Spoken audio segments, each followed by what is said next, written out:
Alright, survivors, welcome back to another episode of Kingdom Death Monster, where we will continue our adventure.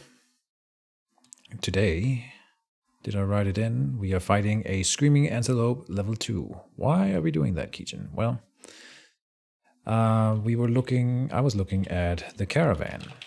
Strange caravan. We are dangerously close to being able to unlock the Brawler Armor set card, but we need a beast stake for this one. And the only one who drops beast stake is the Antelope. So we have to do an Antelope at some point, and I think then the earlier the better before we get more insanity gear and stuff like that. We will get that done. And it's also, that will be the first time we fight an Antelope level 2. It'll be level 2, of course, so that should be fun.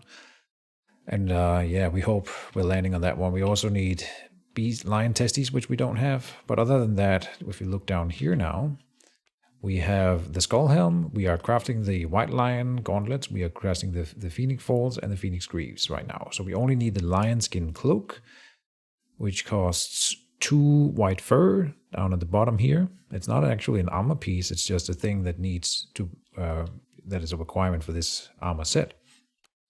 You see he has no body armor, but he has the lion cloak on. So that's what that means. And then we need 2 white fur for that. So we need the 2 white fur from the lion and lion testes. And I was thinking maybe we should start doing level 3 monsters, because I thought we were in a hurry because we are at 11 and I thought it went until 20, but no, it goes down to 30. So we're not even halfway through the campaign yet. We've got plenty of time. So Screaming Antelope level 2, then probably a white lion level 2 whenever we get the chance, and so on and so forth. Yeah. This is what we are crafting.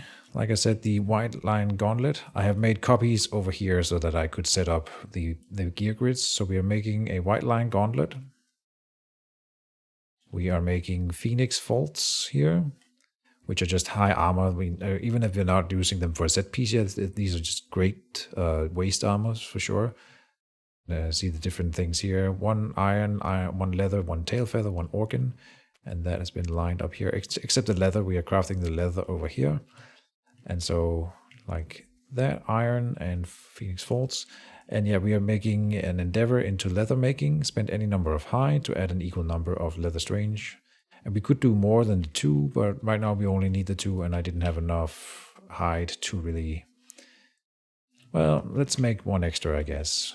Well, no. Well, see, that's the thing. We need to guarantee that we have a hide for the next phase, so that we settlement phase, so that we know that we can innovate, guaranteed, right? And that's why we're saving a hide. We do have the jokers too, so that's a bad idea. I'm gonna do let's just have a leather lying around. But what are the chances that for the next time I need leather that I only need 1, right? That's the thing. So I'm probably gonna have to endeavor into it anyway, but now we're making a leather, sure. Good. Then that also does the leather for the phoenix greaves, which just if you're insane, you get +2 movement. Really good piece of armor here, and with 4 armor again on it, so very nice. They have been made on the left side there again. We're making 2 dried acanthus, which means we are saving some acanthus, but that's fine. That's just for... I mean, we're leaving behind 1 dried acanthus anyway, and I can craft these anytime we're in the settlement, so there's no point in doing them. And often we can spend resources from the settlement storage to do various things, and now we have an overflow of acanthus. We can do it with those.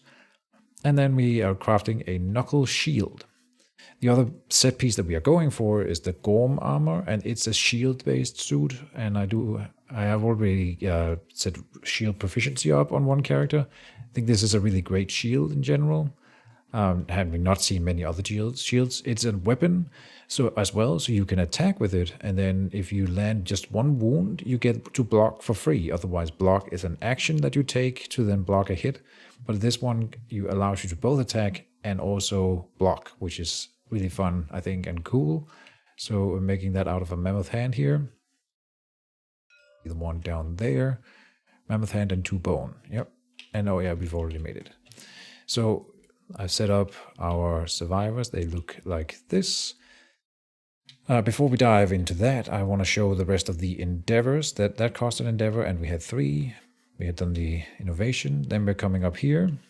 All right, I wrote down here, Troy and Ahsoka heals from the bleeding heart. We are consuming the bleeding heart in order to do that event. So that means we are coming up here to look at the bleeding heart. I have already read this one, so I'm not going to do the whole thing again. But suffice to say, we pick a survivor to inspect the heart, and then we select one result from over here. We're doing the medical compulsion, which when we do it, your eyesight is improved, you gain +1 permanent accuracy and understanding for that character, and I've chosen Atreyu for that bonus, I believe. Atreyu takes the accuracy and understanding, already added in. So he didn't quite get a threshold out of that, but 1 more understanding and 1 more accuracy here. Then there's enough small amount of fluid left to heal all permanent injuries on 2 survivors, and we did that on. It was Troy had the thing where he couldn't. He had 2 gaping chest wounds and the thing where he couldn't equip waste items. And then we had Ahsoka Tano, who had the dismembered leg, which I don't know if there's any other way to get rid of dismembered legs and stuff like that. So I chose to get rid of that one for her, making her a decent character again. That brings her move back up to 5, I believe. In fact, we should check that out. Dismembered. We can just write leg here. -2 permanent movement. Oh, so she would not get up to. I guess she had -1 from a different source as well. So she was at 2. She will go up to 4. Having healed that. All right. Then we have that. You also, when you do that, you get the Crimson Candy Innovation. So we have added that in over here. That is this thing. And at the start of Showdown, we now gain survival equal to level of the monster we are attacking. So I've added that into the arrival here, plus star survival. Yeah. And then we are rolling on this one with the one who has intracranial hemorrhage to try to get rid of that. That is... Who is that? That is AMB, all my bitches, has intracranial hemorrhage. They will roll on this track here and hope to not get -1 permanent accuracy, but heal the intracranial hemorrhage. I think that's worth trying out. 3 is not enough. Skip the next hunt, and then I haven't added them into the track, the departure anyway, so that's already happening. All right, good. Then Settlement Watch is being done, and we'll do that with one of the departing survivors, I was thinking. I guess not. No. Oh, was that you? Oh, intracranial hemorrhage. So yeah, now you can't go on the hunt. You have to skip this hunt. Damn. Okay, so we have to find a different person to sit in that one. Who do we not have? Right, Fort Perfect could go. I'm bringing some low tier guys who doesn't have a lot of brain stored up either. Insanity, I mean, and that's important because we, as I have said before, the reason that I don't like the Screaming Antelope is we can look at it here, Showdown, Tier 2. Here, when the monster is defeated, any survivors with +20 insanity are driven mad by the monster's death where they vanish, period. So it is really important that we do not end the Showdown with more than 20 insanity on anyone. We'll delete the Hunter's Heart here to the best of our abilities. And so we're bringing everyone, or leaving behind people who have high insanity already. Everyone here is fairly low. We have 5 here, which is already dangerous, but hopefully we'll make it work. We can bring Wendy, who uses insanity as extra armor, so she will likely be low on insanity during an encounter, right? And then Ahsoka is in the danger zone, but hopefully we can get through it. Yeah. I am not super confident. Then we will... See, the thing is that this guy cannot use fighting arts or abilities. We can get rid of Hamstrung. I decided not to do it yet because this Mighty Strike fighting art is not really worth it. If we do it, I believe the other thing that he would get is that you trade this one for a thing that says he can never gain survival or have survival. So, or it's insanity in fact. Oh, Oh, maybe that's fine then. But we don't have enough endeavor to do both that. But not being able to have insanity is kind of nice, I guess, against the Antelope, you know? So what? Well, let's do it. Visit the retinue instead of the settlement watch. So then we go to the caravan. Strange caravan again, where we are looking at the armor set over here greedily, but for now we will visit the impish archivist with Grandpa Bourgeoisie and remove the hangstrong severe injury and gain the following impairment. I don't know if there's anything up here that I needed to note.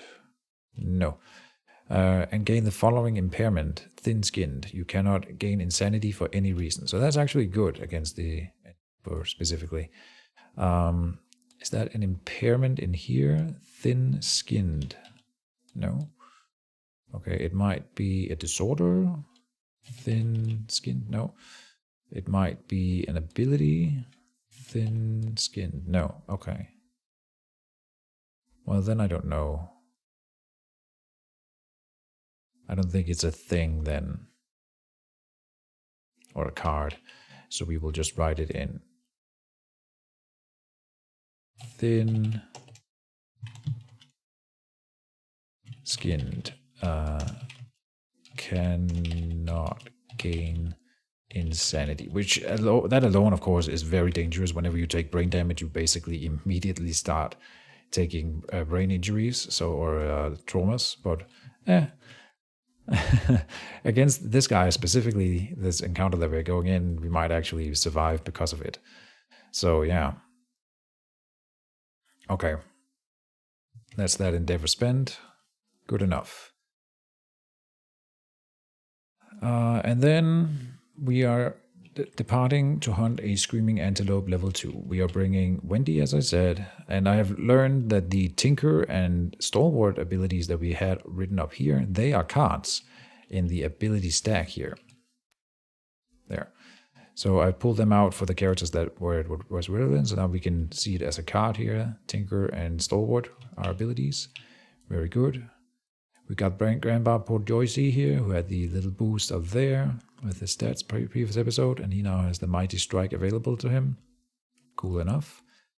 Then we have we've added the set, or the new armor to this character here, so they have good, decent armor on every location except the body, but that's still really nice. This is getting to look like a really good armor set too. Once we get the armor set set up, it's going to be even better. Butcher's Cleaver for them. Hopefully they don't die then. But yeah. And over here, we have Ahsoka Tano with the Fated Blow, Rhythm Chaser, Vengeance, going up to 5 evade with all of that, but I didn't bring the drum. The drum gives you +1 insanity to every survivor, and I don't think that's worth it then. And it's also really hard to squeeze things into the gear slots here. In fact, we're starting to leave a lot of equipment behind, which is, I think, a good thing. At the same time, it's kind of annoying because I want to be bringing those things. But next time, hopefully, we will be able to. Well, we'll never be able to bring more than the 9 for each character, but we're going to have to make some serious choices at that point. I am bringing the sickle and the bone pickaxe, the sickle for specifically harvesting the canthus here, and we want to try to use the bone pickaxe to go to the caverns and stuff like that. I think this will be a fairly manageable fight. The antelope, in my experience, was easier than the level 1 antelope was easier than the level 1 lion. And so hopefully that'll be the same pattern. We're not bringing the best people then, but yeah, it should be fine.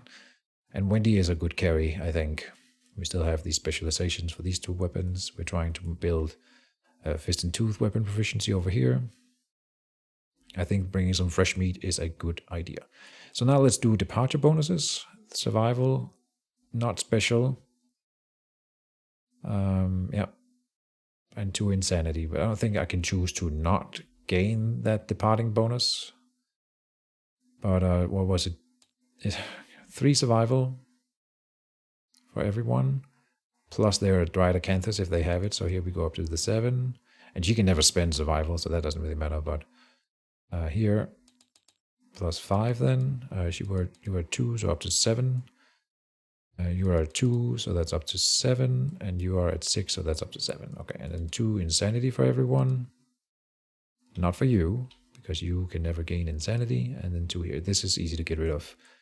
And any more departure bonuses? I have added the tokens to those that needed those. I believe I did that wherever it was required. Here's 1 evasion token. This thing is actually just bad. Oh, you're always insane. Oh, that's nice for the Butcher's Cleaver. So that I was worried that sometimes I might not be able to use this, but no. Oh, when you depart, you gain 1 insanity. The White Lion Gauntlet here is really cool. Once per hunt phase, after revealing a monster hunt event, you may archive it and draw a new one. So if we draw a bad one, we can redo it. That's really nice. Nothing else there. And then here, no departure. More survival, but that's it. And you have the luck token, yes. All right, I think we are ready to depart on the hunt then. So we will go for the hunt. Screaming Antelope, level 2, begin hunt. Wish me luck. We will do the herb gathering and the mineral gathering here again, because I believe that can still be done. And then, let's see. No, starting next turn. Oh. So now I will add the card back in here just so we can see who's the monster controller. Therefore, Prefect is now the monster controller. That's fine. I don't believe we had the guy who was bad at the hunt events. No. So, and I don't know, after revealing one, you may archive it and or I think he can do this no matter who's the hunted revealer, but I'm not sure. But that's how I'm going to play it, because I don't see, I mean, after revealing, it doesn't say after you reveal a monster hunt event, you may archive it. So it's just if anyone reveals a monster hunt, he may archive it. Yeah, that's how I'm going to play it. So, but here's a monster hunt event. These are not monster hunt event. These are Screaming Antelope hunt event. So here's one we could redo if we want. But let's read it. Acanthus leaves sprout from the crevices in the stone ground. The survivors spend time gathering and eating the small leaves. Each survivor may heal 1 hit location of their choice. God damn it, because we don't need it yet. If any survivor has a sickle, they gain 1 fresh Acanthus strange resource. Okay, yeah. Reset the deck. Draw 1 Acanthus. Now it's important that we track how many there are in the deck, because we can only gain the 4 during any hunt and showdown combined. The decks are reset after that. And then roll a random hunt event. Sure. Go ahead and delete, delete, delete, and delete. 88. I don't think we've had 88 before, so let's see what that's all about. Sword and the statue. A one-eyed statue, twice as tall as any man, sits before a great anvil with a hammer in each of its 6 hands. Okay. Transfixed, the survivors watch the statue beat a red-hot sword that lies across the anvil. So not really a statue then, is it? Each survivor, starting with the event revealer and proceeding clockwise, may make 1 attempt to grab the sword from the anvil. If they do, gain +1 courage, roll 1d10 and add their hunt XP to their roll. Your speed is legendary. Gain the Muramasa rare gear in this event. Okay. Let's see, any survivor. As you get near the anvil, the statue, you can die from rolling low. We have 1 hunt XP, 1 and 2. Okay, so I mean, Wendy will definitely roll, having 1, 2, 3, 4, 5, 6, 7, 8. And I think she will start. Fairly decent chance of getting that. At least you're foolish enough to not. You're not foolish enough to die trying. Okay, she's the only one who's going to attempt, because there's a dismembered arm here. Yeah, so Wendy will attempt, gaining 1 courage. Roll 1d10. Roll high. Is that enough? I think 6 is enough, right? Because there was 8. Oh. 1, 2, 3, 4, 5, 6, 7, 8. I think that's enough. 6 plus 8 is 14 and plus. Your speed is legendary. Gain the Muramasa rare gear. Muramasa rare gear. Hell yeah.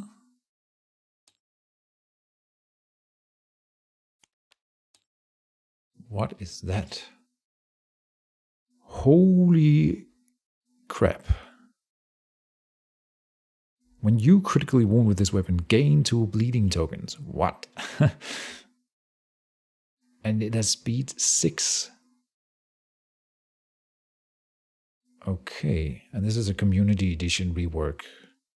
All right, I mean, we are definitely bringing that back home. So now we have to go through here and find something that we need to delete, want to delete. So we will delete a dried acanthus in favor of getting that thing. And I did want to mention a thing that I discovered, which is, I mean, someone might have pointed that out at this point, because I'm recording a bit ahead here, but the bone pickaxe and the bone sickle both require a leather and not a hide. So I was not able to make these two equipments back in the day. Now we are, and we could technically have done this. I'm not going to delete them or anything, but you needed leather market making to even get the bone pickaxe and the bone sickle. So they are like more mid-game equipment than early game equipment, like I thought they were, and that's my bad. Anyway, I just want to remark that, and she gains +1 courage from that. So there for trying to reach that thing, and she did it. Well done, Wendy. All right. Next up is with Ahsoka Tano as the Hunt Revealer.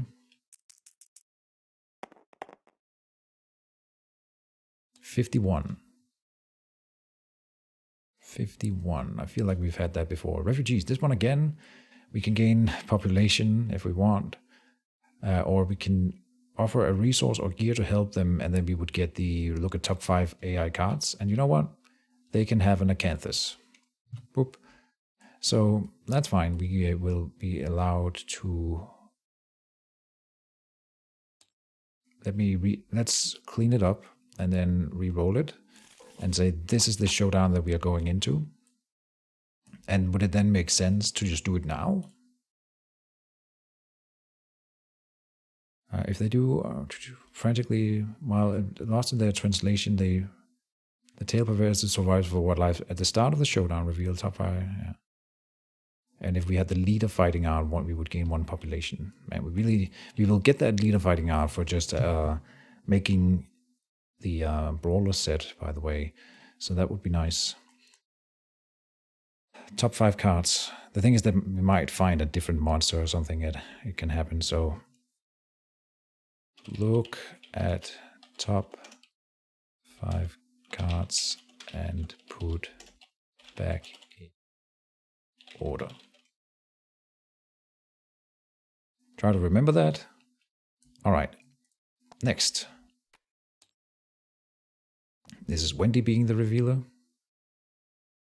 Vomit pile. The survivors find the half-digested remains of their quarry's last meal. Each survivor may scavenge, gain +1 courage. If you do, you can lose all consumable gear. Or we can gain 1 survival, or we can gain understanding and a random screaming antelope resource on a 20% chance. Okay, consumable gear would be. Oh, that's not even the dried acanthus. So, do we have any? Consumable gear. Oh. And. No. Okay, so there's no penalty. Then everyone will roll, obviously, and we will try to get some extra screaming antelope resources, and we also gain +1 courage for just rolling. So that's great. Roll away. I'll go and add the courage. Almost the final threshold for Wendy. Courage. And. Oh, a threshold has been reached for Ahsoka Tano. That would probably trigger first. So let's go around here. A bold. Select the triumph corresponding to the current game phase. Oh no, that's the first one. What happens the second time you get one of those? Bold. See the truth. No, that's not what's happening. We are getting bold, right? Bold.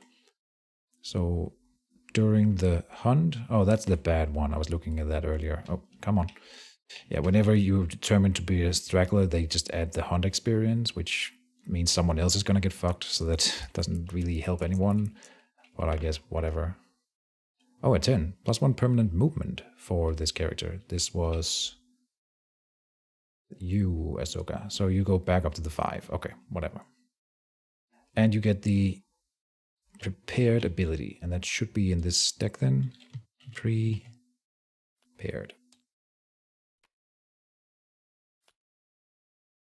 When rolling to determine a straggler, add your hunting speed to your roll result. Yeah.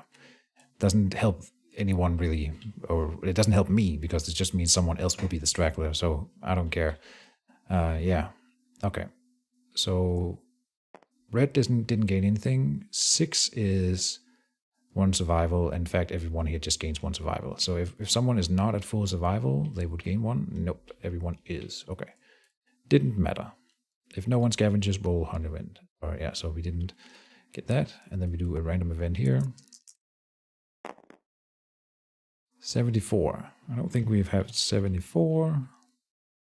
Antler gouged. A great battle for dominance between 2 enormous antelopes has left the stone-faced ground gouged with crisscrossing scars. Each survivor rolls 1d10. Oh, wow, that's terrible. Okay, so we only care about 1 and 2. We gain a 2 here for red. What was it here? Torn muscle, severe leg injury. And 3 through 8 is nothing, and I don't want founding stones anyway. I don't know if anyone gained it. The green did. So let's get the torn muscle.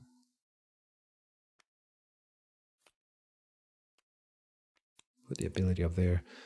Cannot dash until the showdown ends. Skip the next hunt. Discard this at the end of the showdown. Okay, first of all, let me clear the next hunt and then add it in for you now. And cannot dash, so delete the dash so I don't forget it. Not, she can't spend survival anyway, so it didn't matter. But you never know if we get rid of that ability or something. Or limitation. And then we did gain a founding stone with green. Does green want to discard something in favor of a founding stone? Could be the cloth.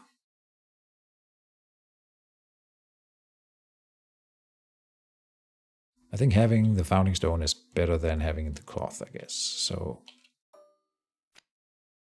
there. Fine. Next is with prefect revealing. We have the object of desire.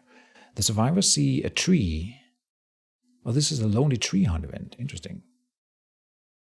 Oh, okay. The survivors see a tree in the distance, reaching up from the horizon like a desperate, gnarled hand. Players may nominate a survivor with more than 3 courage to investigate. If they do, add the lonely tree terrain card to the showdown setup.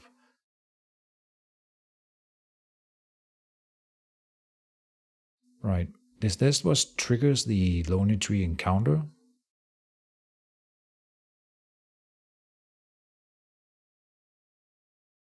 Why would we want this? If you are removed from the rest of the hunt phase and there is something unsettling about the tree, I am not sure what we would want to investigate here. We get the lonely tree added to the showdown. Was that a good thing for us?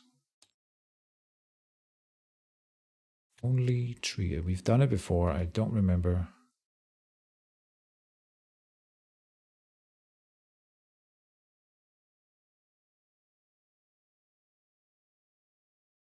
If the survivors are victorious and any nightmare food miniatures remain on the showdown board, they gain the nightmare food strange resource. Which I don't really remember what that was. Oh, it's different. It's a fruit. The lonely fruit. And then we can archive that to Lonely Lady, where we can go to the special encounter. I'm gonna go with let's not do that right now. It could only be Wendy, and she might be removed from the rest of the hunt phase. Or suffer 2 brain damage. Well, oh, hold on. Suffer 2 brain damage would be great. Honestly, because then you could take 2 brain damage here. And you do have 3 courage. Okay. Sure. Getting him removed from the hunt phase is sad, but it's fine. So yeah, we'll do it. It's white rolling. This is Ahsoka Tano, not the one with the mining pick or something like that. Nope. Okay. 1. Okay, crap. You are removed from the rest of the hunt phase. Start the showdown, knock down adjacent to the lonely tree and with the priority target token. Okay, I will put that over here. Don't forget. And they are now no longer participating in the rest here. So we go to, well, at least they get to skip the darkness, overwhelming darkness thing here. That's nice. Okay, so for that though, we are with Wendy. We will do Path of the Brave, as always. Here we can also gain the leader fighting art. That would be nice. 3. -1 accuracy token. Not good.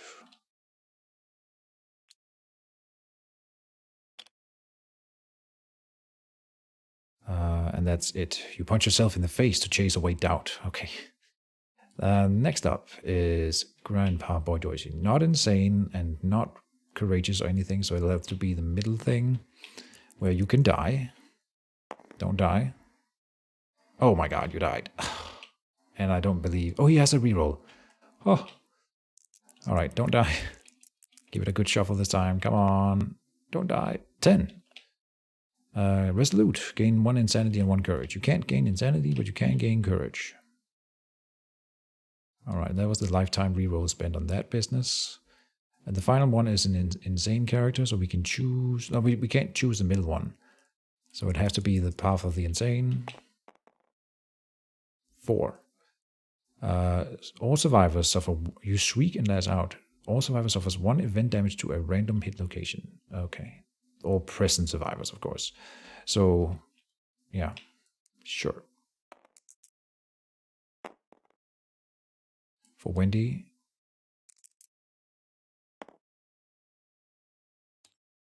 Body there, and for Fort,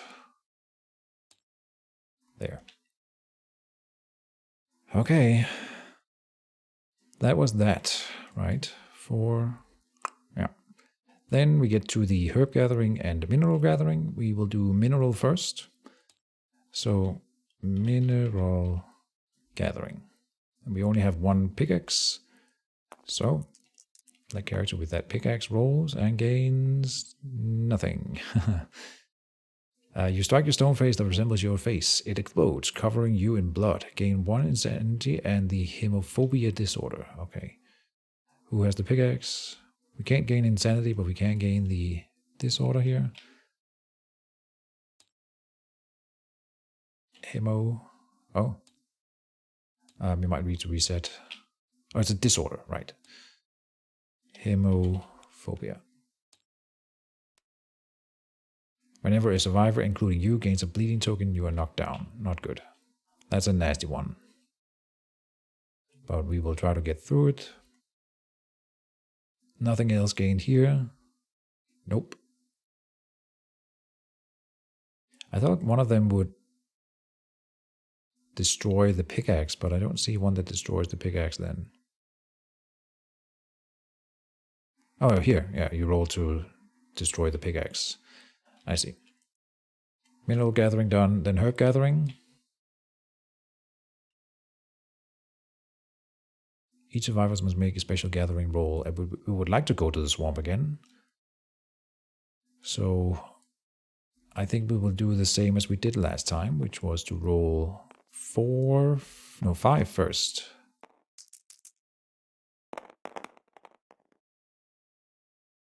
There's doubles. Okay, so we get nothing.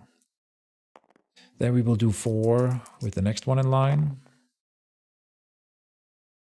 Okay, we gain this. So 4, 10, 11, 19. 19. And we get plus 10. So we are at 29 with 2 more rows, and we want to get to 45, I think. Yeah, because why wouldn't we try to get the most out of it? So 45 is going to be pretty tricky. Let's do 5 again for the next one. Or let's do 4. We might get lucky with that.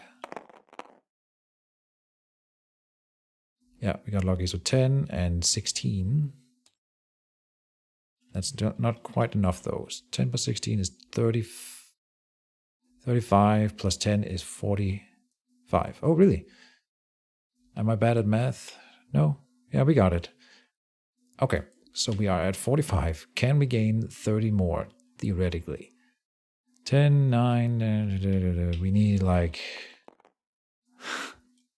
6 dice. I don't even know if that's possible, but we're gonna roll it obviously and see if we do. We did not roll doubles, so here's 10, 15 there, and 9. Wait, hold on. Is that 30? 10, 15, and 9 is not 30. 10, 15, and 24. I need to pull up a calculator because I am bad at math. 10 plus 19 plus 16 plus. Then we got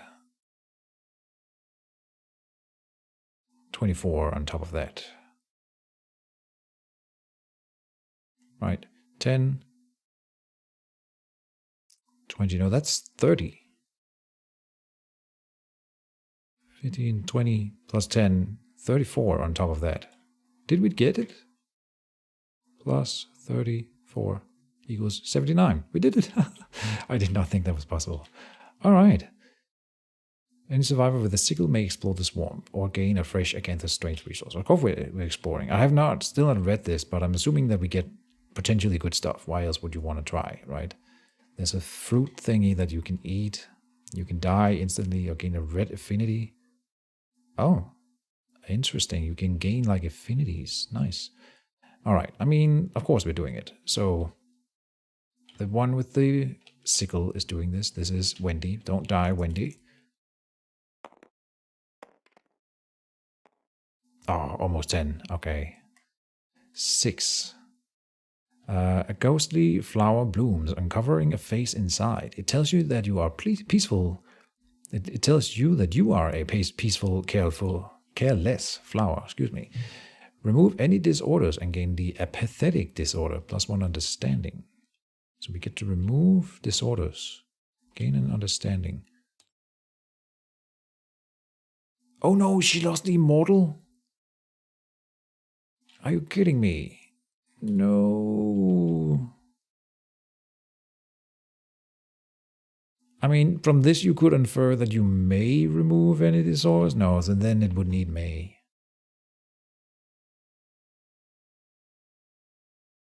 Shit. Okay, let me go and check if anyone else has written anything about that on the forums, about maybe I can keep the immortality. I don't think so, but it's here goes for the long shot. Well, as much as I want to debate grammar forever, so remove all disorders would be the way that I would say that it needs to be written in order for me to not.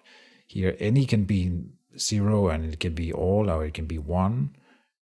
Right? It feels like I can pick because of that one. But I think that's probably not it. You may remove any disorders would be another way to write it.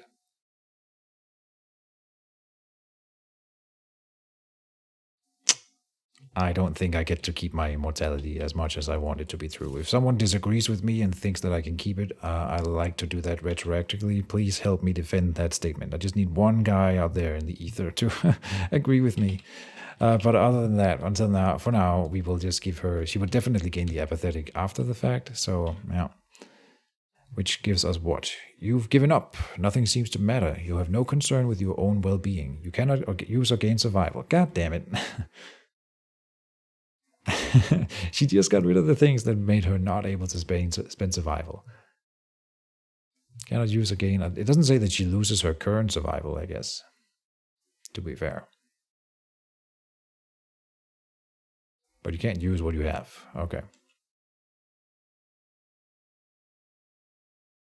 I really want that immortal disorder to stay, but I can't justify it. What a loss.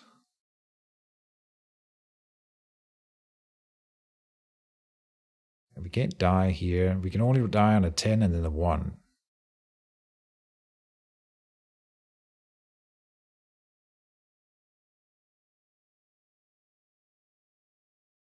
think. But, well, whatever. God damn it, Wendy. Okay, next, so that was Ahsoka Tano's hunt revealer, technically, and then Wendy will be the hunt revealer for this. Migration. Some unseen force has set up a massive migration. Nothing remains but uprooted acanthus plants and scattered ground ruined by hooves. Move the screaming antelope 3 spaces away from the survivors on the hunt board. We will not accept that. We will draw a new thing with the lion glove. And then, of course, this is worse. A thunderous boom approaches. The survivors may hide. If they do, move the quarry 1 space back. Otherwise, all survivors gain +1 courage. And then we roll a d10. Oh, the event revealer rolls 1d10. Trample is bad.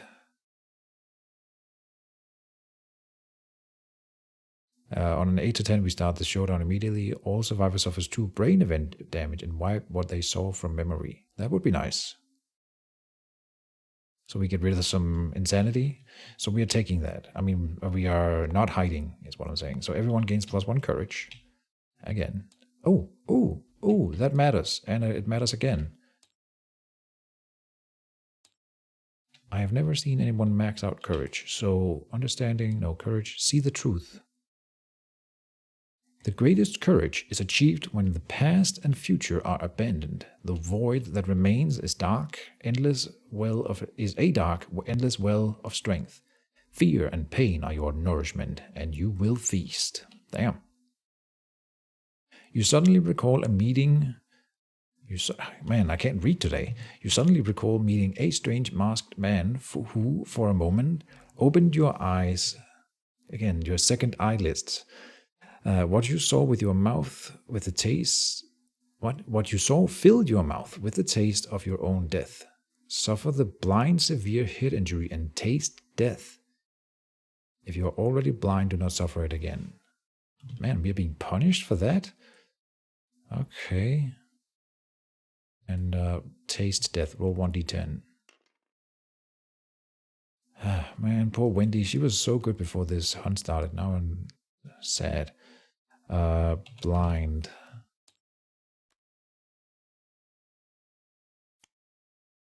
She got torn muscle. Well, that's not permanent at least. But then this is -1 permanent accuracy. And she already lost an accuracy from the token. And she lost her immortality. Yeah. Okay. When you're second... No, so we gotta roll. Please let this be something good then.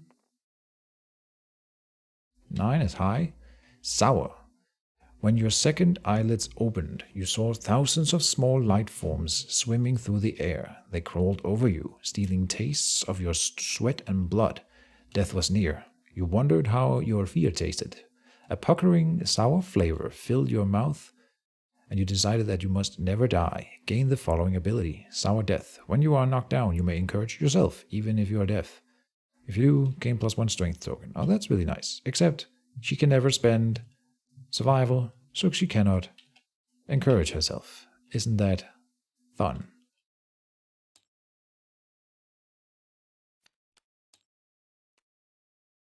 Yeah, so she can't use it, but that's really powerful. It's just... Now we need to get her to understanding 8, I guess, which is not that far away. Well, 5. 1, 2, 3, 4, 5 away, so not close either. Sad business. Poor Wendy getting all fucked up.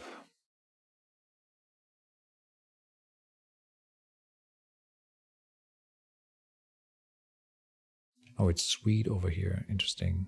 Well, I'm not going to read the whole thing. Oh, man. All right. That could have gone better. Everyone gained the courage, and then we also had to roll a die. A 1. Man, we are being fucked up. All right. Everyone who is present rolls the hit location die. Waste for you 2 damage. Then Grandpa. The head, ouch. And then you are not present, Ahsoka, but then body. And then we are now, let me see, are we done with that? Yes, we are done with that. And then we will do the sonorous rest. I don't know if we are going to get anything out of that. Do we have the lantern? Yes. I don't think we actually get anything out of it because everyone has the survival that they want. And we don't want to gain insanity. We do not have war room and we do not have storytelling. Yeah. So we never get the innovations that we really need. There's a lot of innovations triggers that we would really like to get. Like 3 different ones, and they are in the deck. I've been looking for them and we don't find them. Anyway. Here we also need storytelling. No, that's not for the... Here we need to go to the Antelope Showdown. We need pottery when we defeat a level 2 Screaming Antelope, right? To gain the Barber Surgeon settlement location. We don't have that either. So maybe I should not have done the Antelope before the Lion then. We could have done the Lion first and then tried to gain pottery before doing the level 2 Antelope. So that's my bad. Here we need more acanthus, which is honestly a bad thing. Is this a May? If possible, add an acanthus plant terrain to the showdown. Yeah. Oh, if possible. Right. I don't think that there are more. There are more. Okay. So you would add an extra card. Gaining more acanthus plants. So put them like down here maybe. Away from him. And then we also need to get the lonely tree. I already pulled that one out and put it somewhere. Whoops. Tree. Nightmare tree. It's this one here, yeah. Right?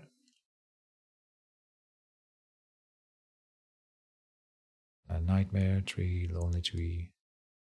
If I write tree here, are they the same size? I think they are the same.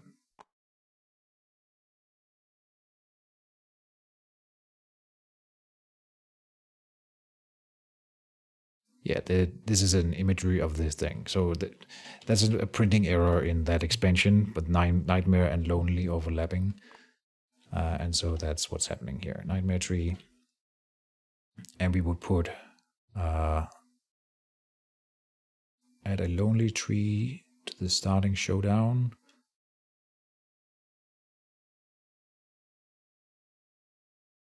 I guess it's not this one. Tree. So this is terrain cards. Let me go and look for the other one. And I found it. Yep. So it was a different card. It's this lonely tree thing here. Set up the showdown with 2 nightmare fruit miniatures placed addition to the lonely tree. They are impassable terrain tiles that occupy 1 space. And the monster starts with the lonely fruit and monster fruit in play. So they are here. Nightmare fruit. When the nightmare fruit miniatures are impassable, yeah, okay, and we can diffuse them, but then they might explode.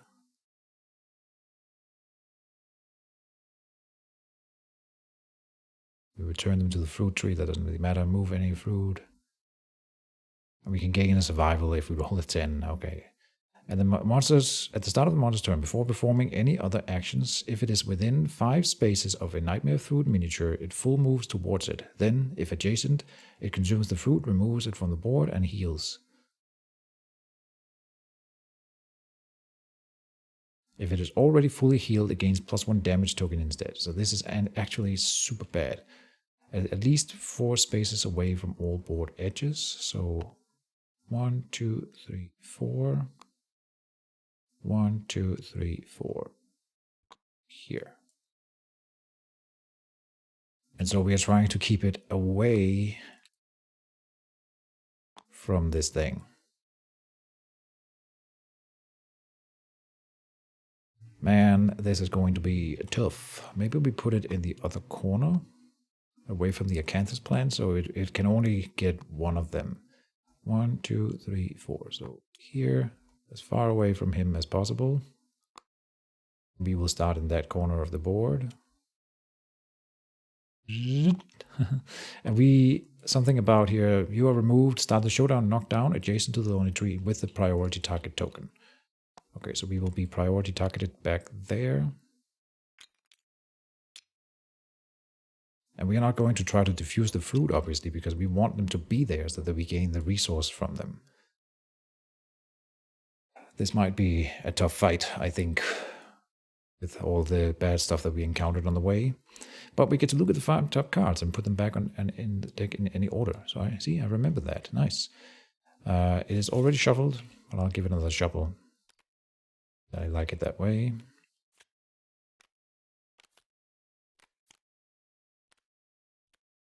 So what do we have here?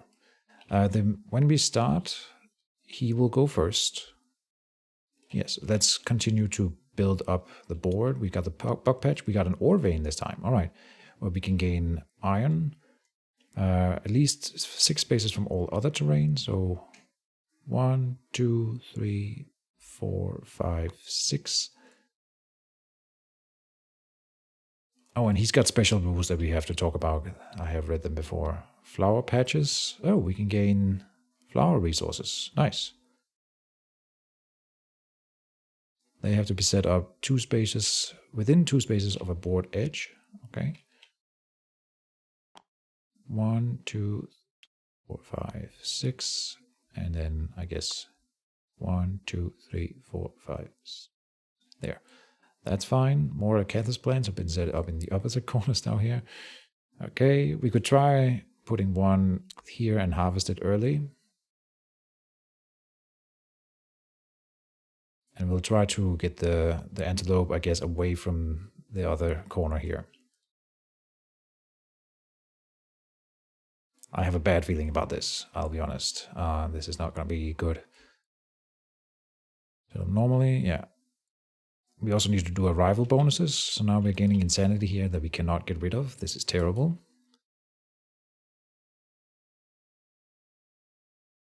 And I don't remember if he gives us insanity during a fight, but we are going to try to end this fight ASAP.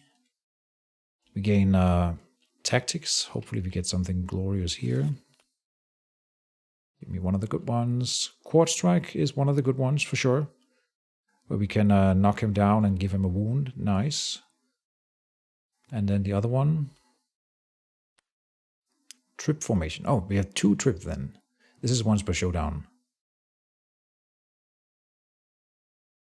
2 in the blind spot and then 1 other on the other side. And then they can do the knockback 1 away and is knocked down.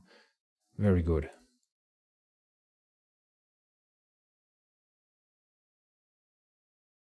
Okay, that felt good. Anything else? I feel like there's just another thing on arrival. Timeline, we gain 2 survival equal to his level, but we have full survival on everyone. It's rare that we spend survival during a hunt, but I suppose it can happen. Otherwise, that would be useless. We gain this darkness awareness. Oh no, that's a different character. Never mind. I forget who has that. Darkness awareness.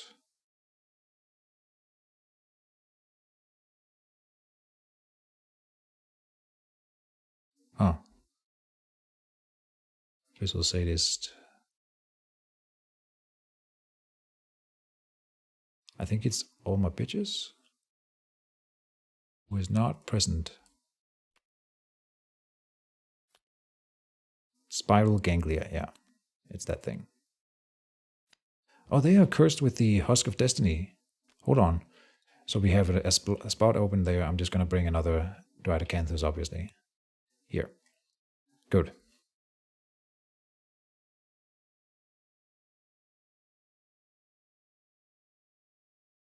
Are we ready? I think so.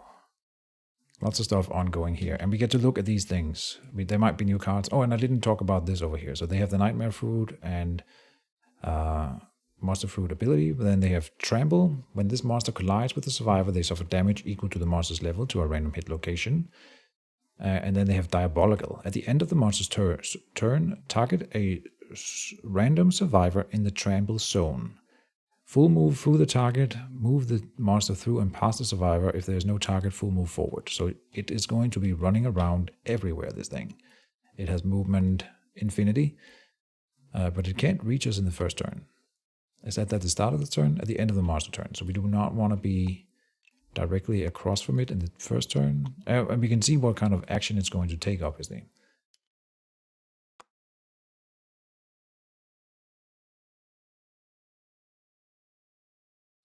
Stomp and Snort. Let's read them one at a time here. Stomp and Snort. Random survivor in range. There will be none. So then it's going to graze in the first turn.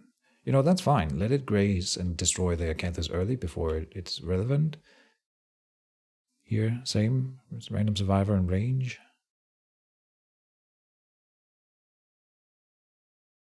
Or we could line it up so that it ends up trembling towards us at the end of the round. Right. Let's read the rest. So this one, intimidate target. Not that it would happen, but we wanna put the least bad on top so that it gets discarded, and then we can try to wound it after and get rid of a bad card. Stomp and Snort is intimidate target again. Oh, it's the same one. And then Ram, furthest threat in range, then furthest survivor. I'm down with letting it graze in the first turn, but this one adds +1 damage to this attack for every space the monster moved toward the target. Jesus. Crush and Devour. Oh, this is the one where it eats people. We want to get rid of that. And the Buck is a mood at the start of each monster turn. Target and attack any survivors in the blind spot. Okay. We can make it graze twice in a row by putting these on top.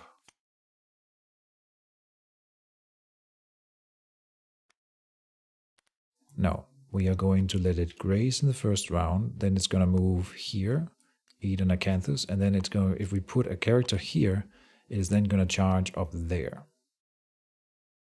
Not close enough for us to do the quad strike in the first round.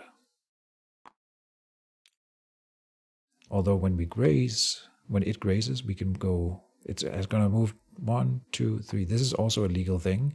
And then we can make it move up here, where we can ambush it.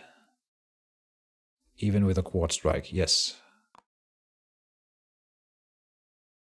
I think this is how we're going to play the first round. With a Stomp and Snort at the top, and then we want Buck as the second thing, and then Crush and Devour, try to get rid of that one also, and then a Ram, and then we will let it Stomp and Snort after that if it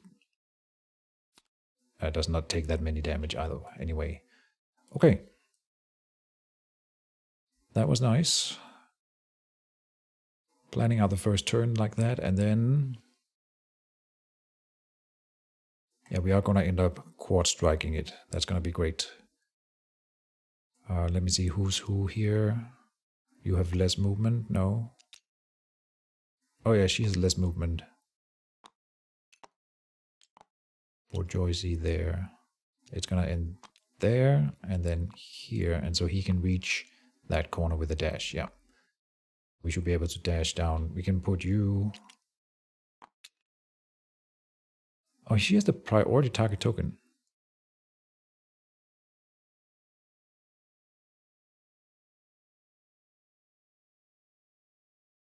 When a monster performs a pick action, it picks you. Okay, so even if we are out of range, and so it won't graze. Hold on. Yeah.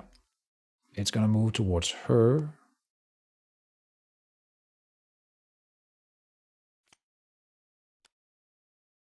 Storm is not random survivor in range, but it's not in range. That intimidate target.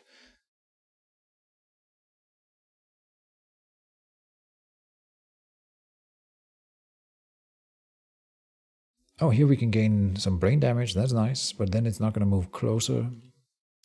But then we will stand here, and then it's going to move up there. All right, so that's where we ambush it then. It'll end up here. So let's plan it out like that.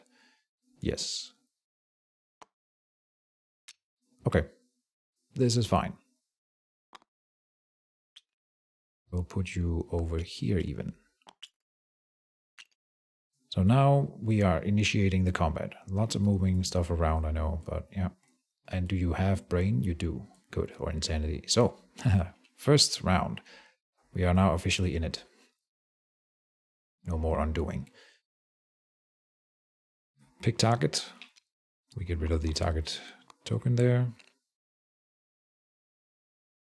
Intimidate target. Still knocked down. Turn to face target on a result of 4 plus the target suffers 1 brain damage per monster level. We want to do that. We want to be targeted by that. God damn it. Couldn't be that unlucky. And then if target is insane, they get knocked back. I think they still get knocked back, even though they didn't get hit by the thing. Okay, then it will trigger Diabolical and move forward like this. But not enough to hurt anyone. Good, now our turn. So we will dash.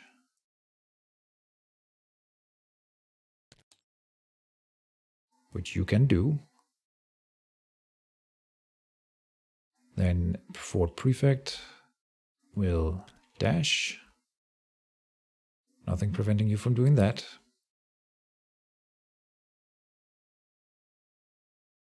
Not yet, not yet. First encourage. Get Ahsoka up, and then she will dash. Rolling to keep the survival. Got it. Yeah, and she did the dash, coming over here. For Prefect dashes there. And then you cannot dash, Wendy, but you will just move up there. Good. And then we do a little quad striking. So spend 1 survival here, you get knocked down. Oh, no, we have to roll. Each survival rolls 1d10 and adds the strength attribute bonus. So here, and we have to get above what? To the toughness. So 7 plus 4 is 11, and it has toughness 10. So it's already knocked down just from Wendy striking it, but we could be unlucky, I guess. Okay, and it takes 1 also wound from that. Not that, but here. Good, and now it's knocked down. We have not started acting yet. So, we will go first with Grandpa Bourgeoisie, I think. Shooting with a bow, get up the battle UI, hitting on 3s. Whoops. Is that the first one we would want to do? I feel like we should go with someone else first. Like Ahsoka. Not in the blind spot, because we know this guy likes having people in its blind spot.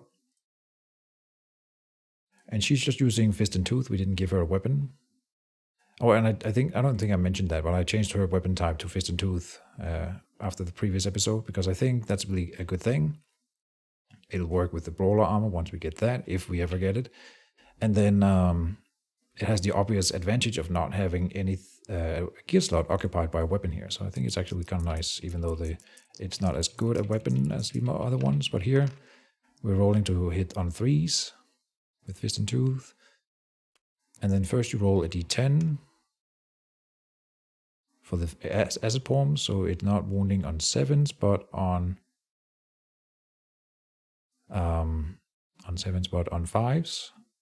Restless Back says if you hit with club or shield, you clobber the monster and gain. Oh, right, we have a shield with us here, so we might want to hit with shield where we can. Gain +2 luck attempting to wound this location. Nice. All right. So we are wounding on 5s, but we could do the Fated Blow. I don't see any reason to hold back with that one, and then we would wound on a 3. Yeah, so let's use that. I'm just going to add a token to that to note that we have used it, and then we are wounding on a 3 here. Oh, we failed? Are you kidding me? Oh. Okay. That was white acting. Then we will move Grandpa Bourgeoisie over and punch it with the shield, obviously, because that has better use in this fight than the bow. And honestly, better stats, yes. It's only... Oh, Bone Pickaxe is hidden.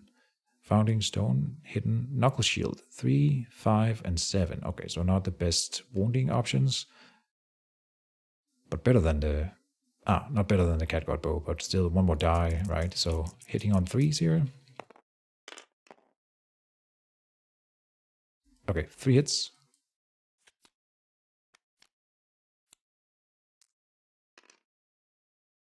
First strike must strike that first.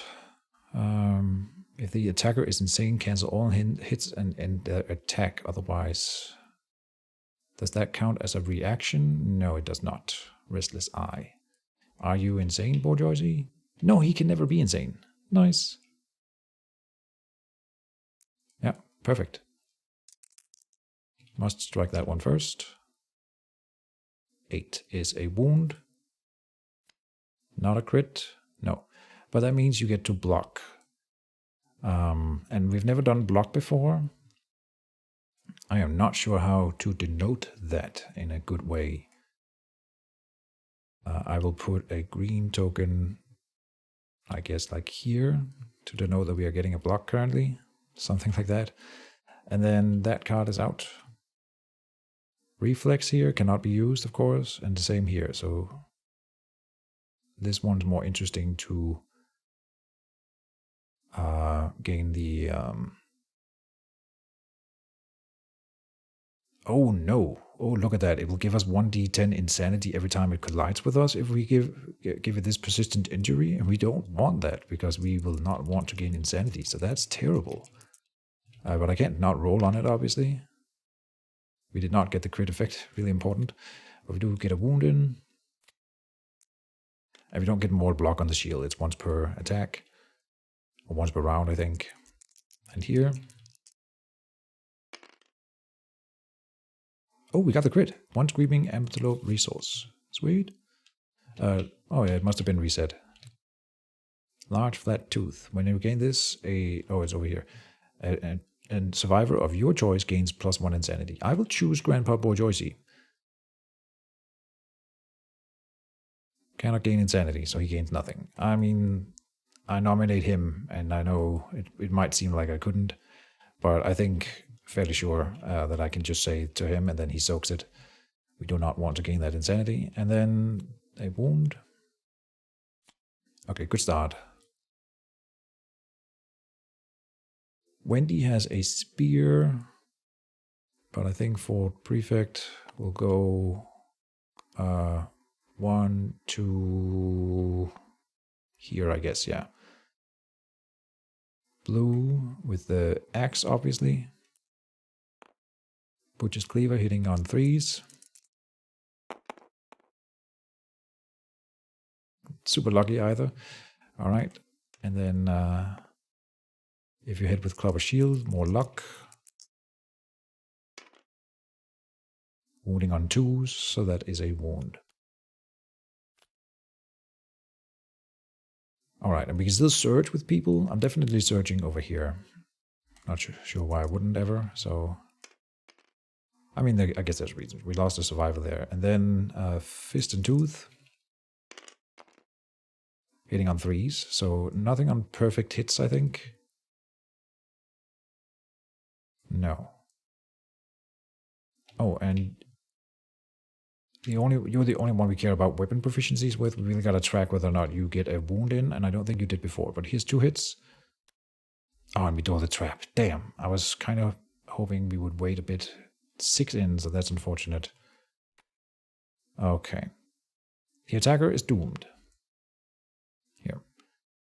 All survivors adjacent to the monster suffer 2 brain damage per monster level. Oh, that's nice. Except with one exception. Because you are now getting a brain trauma. We get to reduce insanity a bit. Okay. I don't like looking at that. Brain trauma, don't die. 8. Lunacy, gain a random disorder and 1d5 insanity, so that's just a random disorder. Prima Donna, the double-edged sword of fame is the only weapon you require. Each survivor turn, you must take your act first. Roll off each turn if multiple survivors has this disorder. Goddamn. Okay. And knockback, 2 brain damage per monster level, so it's 2 more. Oh, that was really nice, reducing my insanity like that. How kind of you. Then knockback 5.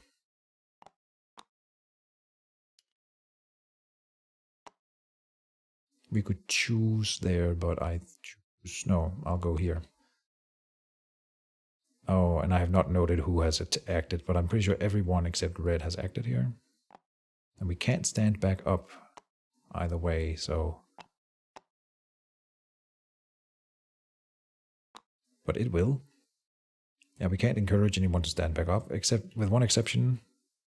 You could with your sour death, but that's doesn't work here. We can avoid collide there. Anything else to stand back up? I feel like someone else, maybe not in this group, but someone somewhere had something about getting knocked down. No. Okay.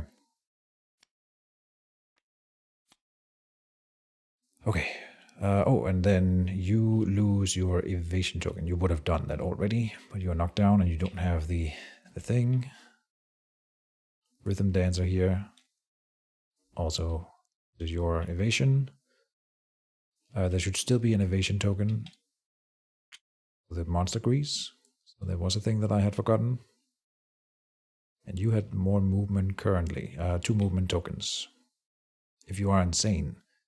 And you are not always insane, that's not this character. Okay, so you are not insane, so you don't get to use the Butcher's Cleaver and you don't get the Phoenix Greaves. That's actually not very good. Huh. Yeah. Whoops. Okay. The monster lands on its belly, begins to slide on its teeth. Turn the monster directly away from the attacker and full move forward in a straight line.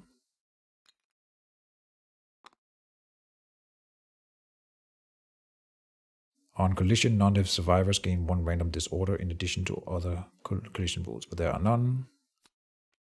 Okay, so he broke my big combo turn, but we did get 5 wounds in, which I think is fine. Then we cannot do any more because we cannot encourage anyone. When you cannot encourage someone if you are knocked down yourself, so we cannot encourage anyone. Next turn, Screaming Antelope will go with a bite. Close a survivor in field of view. That would be Ahsoka Tano then. Yep. Move and attack target, and we can't dash out of the way. So speed 1, accuracy 2, but evade 4, so hitting on 6s. Does it have extra accuracy? It does not. Did I forget anything? It wouldn't go for the Nightmare Fruit because it was too far away. Then speed 1, hitting on 6. It fails, good. Then it's about to end its turn, but Diabolical. At the end of the monster turn, target a random survivor in the trample zone. There is only 1. Full move forward through, and they suffer damage equal to the monster level on a random hit, to a random hit location. Yeah. Cannot be dodged. Waste. Okay, everyone stands back up. And now we gotta think, how do we approach this? We cannot do Quartz Strike, and we cannot do the trip formation because it's blocking the spots. So I don't know how to really approach it this turn. We can't slam with Wendy either. Can't reach with Grandpa Boy Joycey. I think we would want to try to... Do we have sneak attack on anyone? I thought someone had sneak attack here, but no. Okay. I think hitting from the backside is slightly better here. We got rid of the bug that hits in the blind spot all the time. So let's go and attack it in the back, in the rear here. Hitting on 6s, so 1 hit. Oh, I'm not sure I shuffled. Giant teeth, super dense, so if we hit with a frail weapon, we would be punished, but we do not. Then we are critting on 8, wounding on... Oh, first, this is the acid palm roll. So +3, so we are wounding on 4s. Oh, but it's a crit. 1 Screaming Antelope resource. Nice. We do not need pelts, but every time we pull out something we don't need, it increases the chances of us pulling something better from the deck at least, right? And we get a over there. Okay, nice. That was your turn. I think you will surge immediately because I really like attacking with you, especially with the high crit chance. So there, 8 is a hit. Okay, delicate inverted knee. Do not have a club or a shield, so. Oh, well, first roll is acid palms, obviously, because we have to roll that every time. And then wounding on 2s. 3, so that's a wound.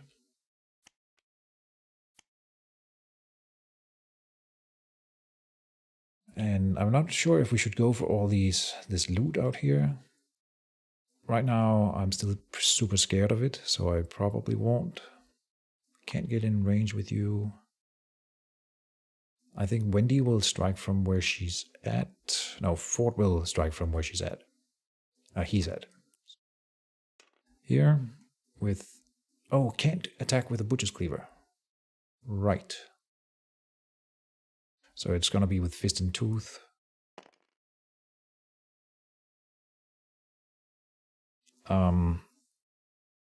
Well, with a crit chance at least, I guess. So I'll take it. Now, you know what? He could go for some terrain to get rid of it instead. Who has the pickaxe? That is not you, that is Ford. Or sorry, Bourgeoisie. He can't make it to the ore vein either, unfortunate. I think you go here. And try for the Acanthus. I don't really care if you fail. Just get it off the board. Oh, we got an Acanthus out of it. He can eat that immediately. This is blue. To refill the body location. That would give him 2 up. I think it's too little. Didn't we get another Acanthus somewhere? Oh, we spent that one. That's right. But this one is discarded.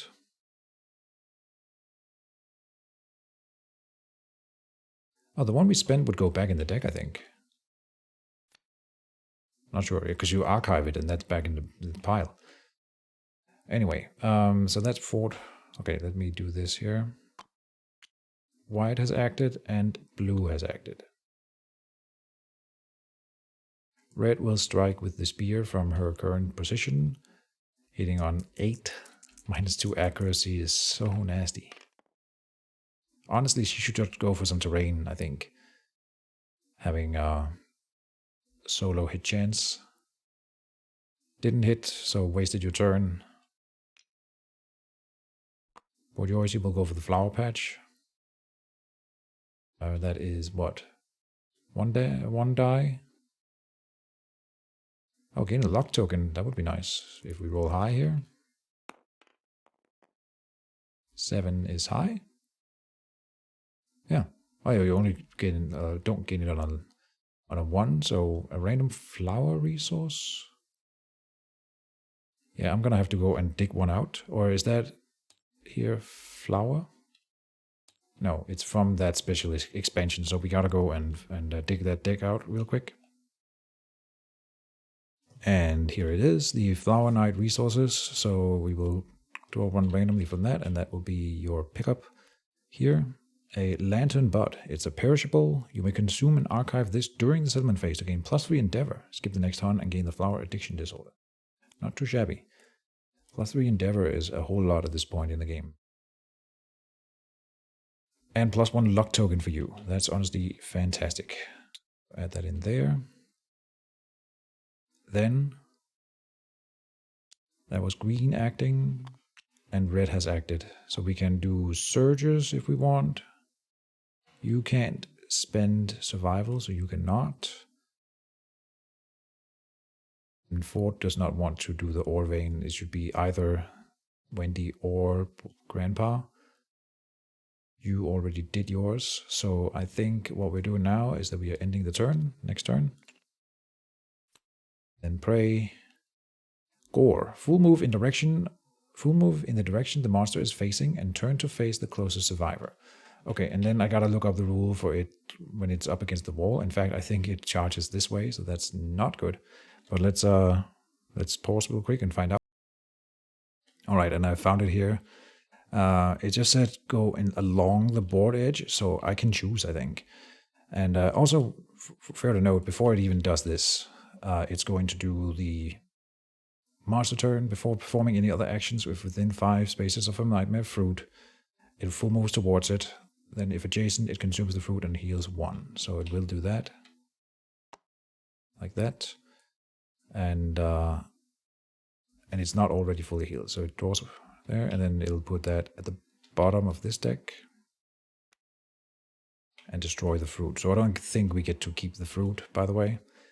And then now it's gonna do the gore. So then it runs straight in this direction. Fair enough. Then pick target random survivor in range. There's 3. Okay, 3. So we roll usual system. 8. So it's red is here, so that's 1 through 3, and then it goes blue is 4 through 6, and then you are 7 through 9 over here. So the white gets attacked or targeted. Random survivor in range, move and attack target. After the damage, target is knocked down. We could dash away to break this attack. Yeah. Yes. You will dash. Did not get to keep the survival, but we get to move here. There, it's gonna move as close as it can get. Like that. Yeah, that would be the way here. I could move more in this direction over here. Is that close enough? Yeah, I think we can do the quad strike again from here. Like this. Okay. Oh, and yeah, if we can knock it down, the King Spear can actually hit. Look at that. Yeah, that would, and the wound is fine on it. So, And there's nothing about this being, once per showdown. So we will do it again. Wendy will move. Oh, no, we're not done. Oh, right, we are not done at all. Hold on. First of all, we also got to do the rest on this card. No, okay, there's nothing more. So let's stand here to move it there. Then, at the end of its turn, when it's done with the AI card, it's going to do Diabolical.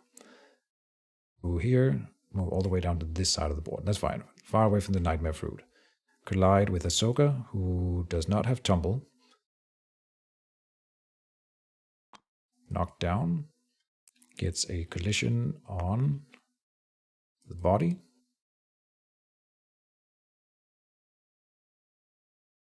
And then the monster is here. Again, not able to quad strike it or do the other one. Trip formation. So, yeah, we cannot do that. Damn it. Well then, what then? We will, with Wendy, roll Grandpa Borjoisi with your Knuckle Shield. I say you move to the weak spot, hitting on 4s then. So 2 hits. Alright, here with Clubber Shield. And this one we would rather not activate. So Restless Muscle over there. You get +2 luck, so then we are critting on a 7 here. 9 is a crit. Critical wound. You shock the beast with a blow to the face. The monster is knocked down. Oh, you don't say. Nice. And that's it. I'll take it. That's more than I could ask for. And then over here, again, wounding on 7. No, not critting on 9 this time, but wounding on 7. But it's knocked down. So I would like to encourage you, Ahsoka, come down here and punch it with your fists, attempting once again.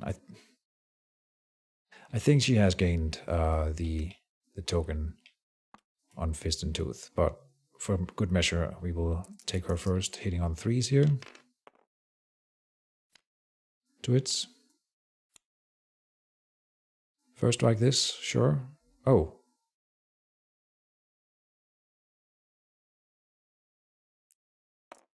Yeah.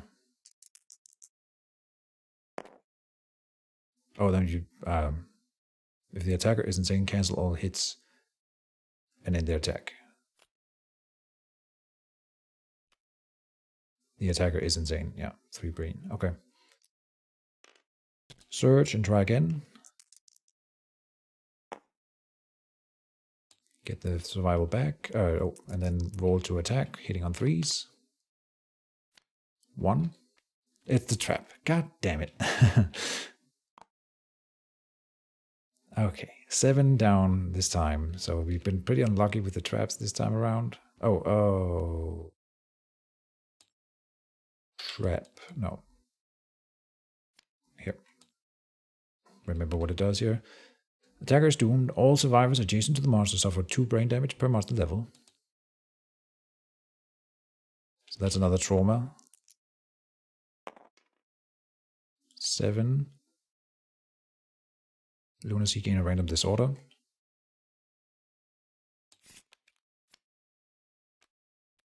Apathetic.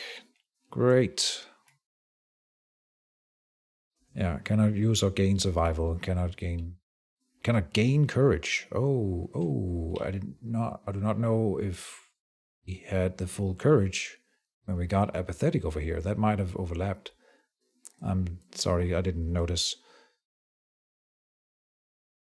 But yeah, he definitely does not have 8 understanding, so now he cannot spend the rest of his survival there. Brain damage per monster level, knockback 5. Not knocked down.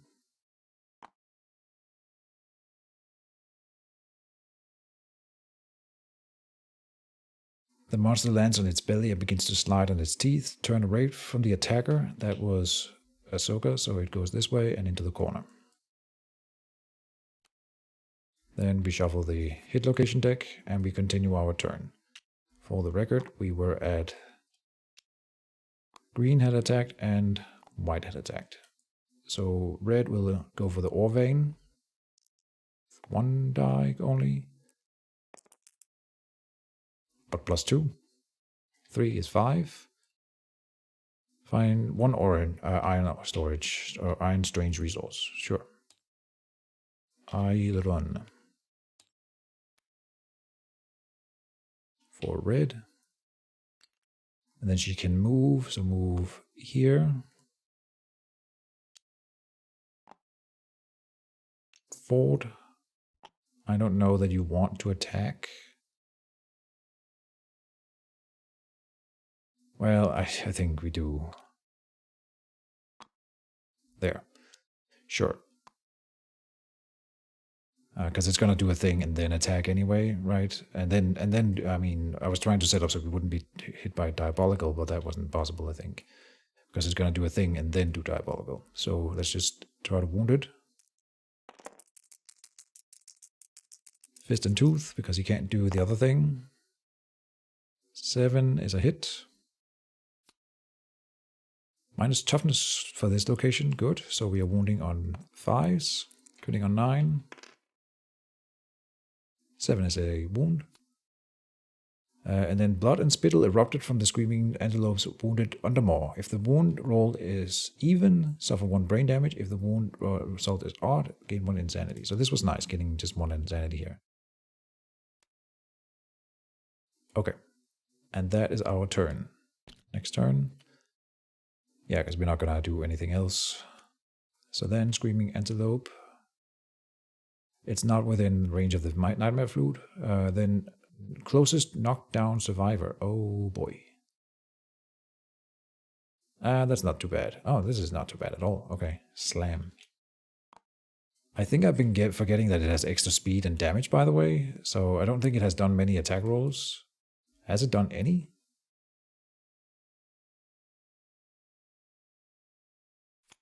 No, we dodged that one. I think we did the bite, but that's it. So I forgot to add an extra thing there, but I'll try to remember for that going forward here. That makes the fight easier, obviously, if I'm forgetting the monster's bonuses. Okay, slam, closest knockdown survivor. That is you up there, green. Move and attack target. So we can try to get Fort Prefect out of the way.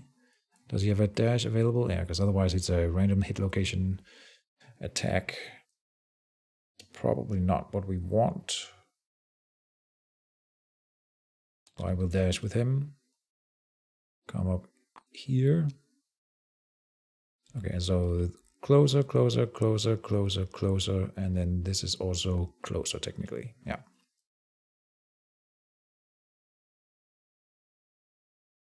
2 speed, 2 damage, and what am I thinking? Yeah, it's green.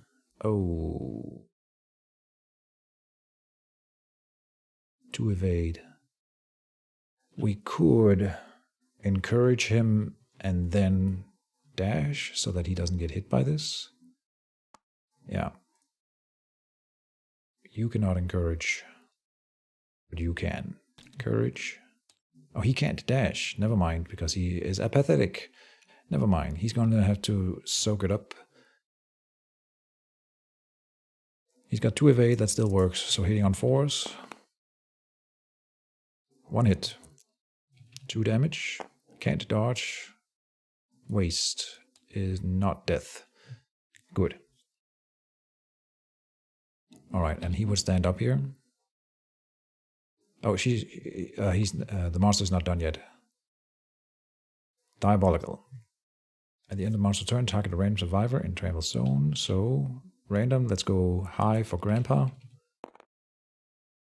So it's Wendy this way. She gets, she has tumble, so she can try to dodge out of the way from that. And she does it. So instead of being knocked down, I guess over here. I'm not sure exactly what the ruling is there, but sure. Here. What does it say on tumble? Out of the way, place your survivor standing on the closest free space outside of the collision path. Okay. So we can go down here. Then these guys stand back up. I would say we're doing fairly well here, honestly. I think we will want to hit it in the rear with the shield here. Oh, I forgot about the blocking thing. Now we definitely don't have the block right now, but we gotta keep trying to get it. Battle UI 3 and do the system here. Green is acting. Hitting on 4s. So 2. Are you kidding me? This time it was the second card that was the trap. That's the most unlucky we've ever been with traps, for sure. So, such is life. Attacker is doomed. All survivors adjacent to the monster suffer 2 brain damage, so that's another trauma for him. And you are not in range 2. Knockback 5, and he might die from the trauma, of course. So 8 is lunacy again. All right, well, we can get rid of a random or a disorder of our choice as we get this one here. You're always insane, regardless of your sanity. Nice. Okay. I think apathetic is the worst one. Oh, I have to go first with him. We are doing that right now, but I forgot about it. No one has gained a bleeding token yet, I think. There's so many things to keep track of. Whenever you become doomed here. Okay, we get rid of apathetic. Add stark raving. Freedom awaits those pushed this far beyond the breaking point. So now he can start spending survival again. That's nice. And he gets knocked down from that. Then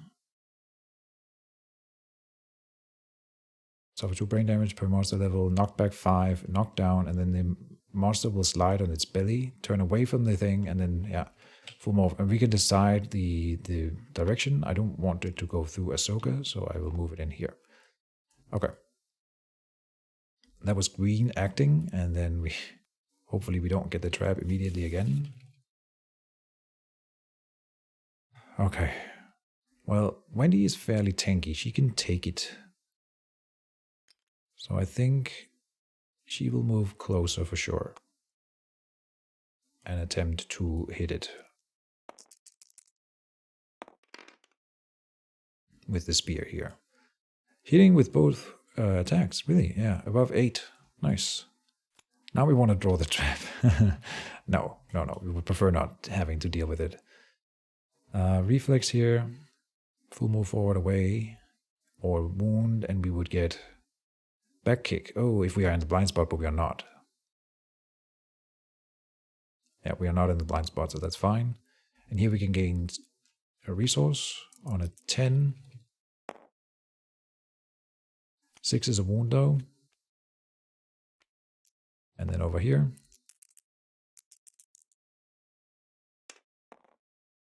Oh, don't play with my feelings like that. We do get the reflex. So first of all a wound, and then it will full move forward in a straight line. And since it's now up against the board, we can choose either direction here. We choose this way. And that was her attack. So that was red. Now it's wanting towards the nightmare fruit, but that's fine. We will go and pick up this bug patch here. 5 is not anything good, I think. Oh, yeah, a random vermin resource. Nice. For white, we got a lonely end. Consume this to swap your insanity and survival values. Interesting. That's one of the better vermin that we found, for sure. Okay. Gone is that. That was white. Blue. I don't know if we are going to go for the hit. We are going to go for the hit, sure.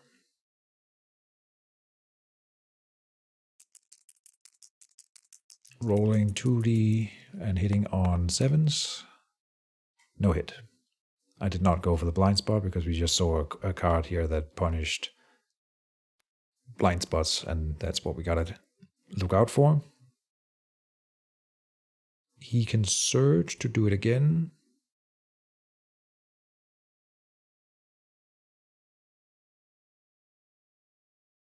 He's got some survival available. I think, I mean, we are doing it. Oh, here's a 9. Okay, so he's hitting. A fist and tooth 7, and then we wound on 7s. -2 toughness, so we wound on 5. And it's a 3. Okay. We paid that, yeah, so next turn. Monster AI. Oh, is it within 5 of the nightmare fruit? 1, 2, 3, 4, 5. No, it is not. Final card in the deck here. Rundown. Full move in the direction the monster is facing. And turn to face the closest survivor. Pick target knockdown survivor in range 12. We can interrupt and rise him up if we want. Otherwise, it's closest survivor in range 12, so it's not like we get an advantage. Oh, we do. Yeah, we want to encourage him. Well, right now he's being targeted. No, I would prefer it's Ford that gets targeted. He has more armor and evasion. So we will encourage. Oh, can you do it down here? Yeah, encourage here. You can roll to keep your survival. You did not. But Grandpa gets back up. So then the closest closest knockdown survivor in range 12 is not. Oh, you're not knocked down. Never mind. Then closest survivor, that's Ford. Calm down like that. Then move twice and attack. If the target is knocked down, this attack gains speed +3. So it does not. But then speed 2, hitting on 3 plus 5. 2 plus 3 is 5. 1 hit. On the hit, but I believe he has some good head armor. Yeah. Good stuff. Then it will trample through these guys. Oh my god, yeah. Wendy gets to try to dodge out of the way because she's tumble. 8. Boop. We could dash, but no. So forward. In fact, he will dash out before this triggers. Here. Because he is pretty wounded. I don't know if I already rolled one, but for forward here, body. Oh, that is an injury. Oh, we can consume the Thresh Acanthus as an interrupt, so then he goes to full, and then takes the hit. There's, as far as I don't know, there is no like action or anything involved. You can always interrupt and like consume a lonely end. If anyone knows different, please let me know. But that's as far as I understand. So you can do that here to quickly gobble down some Thresh Acanthus and then get trampled by the thing. It's probably a little bit weird that you could do it as the hit is landing, but I don't know. As far as I understand, this is possible. Okay, we really would like to do the trip attack now. Who is that? If you are directly in front of the monster, at least 2 survivors here. So can we get in front of it? Here and there, yes. With a dash. I don't think the quad strike would have been possible. But this one is. So first... Oh, you green has the Gorm boot, so we can go through. 1, 2, 3. Like that. 2 survivors in the blind spot. You may spend your action to trip the monster. And it suffers knockback 1 away from you and is knocked down. And I mean, on the picture, it feels weird that you would push them into the other guys. So I'm fairly sure that we have to do it, or we can do it sideways, like over here. And then knock it down. I did some movements, and of course those would be dashes where possible. Or prefect. So that we can still move and attack. And that was your action, and you have already dashed, so you will not be able to get into attack range unless we push it in the other direction, and we can. Sure. Again, I don't see why not. Trip it to the side.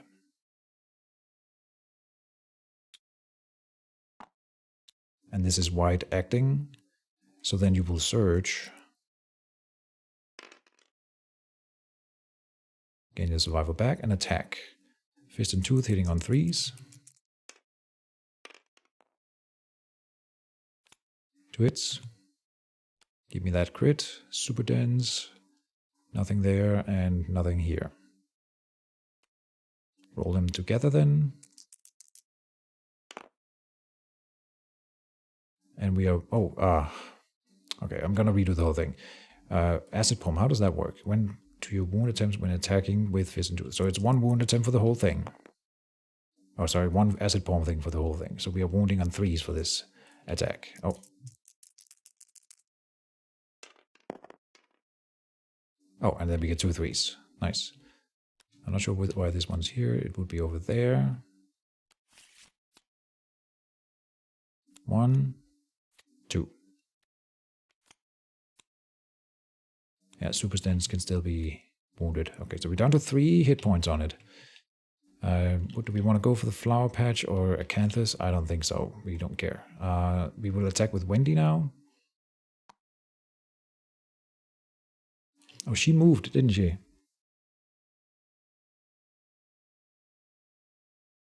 So she would have moved and attacked before it got knocked down or not moved. But I think instead we are just going to do Screaming Horns. So we get 1 insanity here, and 1 insanity there, and 1 insanity there.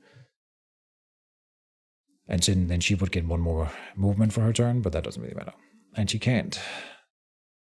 Yeah, she's pathetic. This one is the one that got rid of it. Green has to go first in a turn, so I'm just going to rule that he does not get to do his turn here. He stood still because I'm an idiot. I have to remember that he goes first, and then blue will go and try to hit the downed Antelope. Hitting on 3s. 2 hits. No trap drawn. Is that even possible?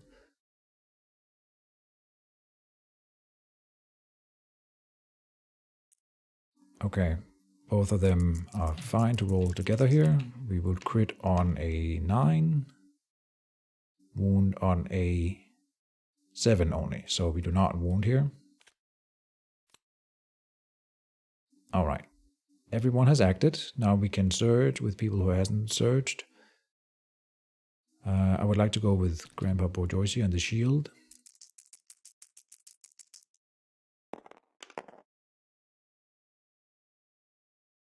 Hitting on 3s. So 2 hits. Anything here to note? Oh, -1 speed token would be really nice. -1 toughness token too. So that matters more. Getting this one first. Critting on 9. We got the crit.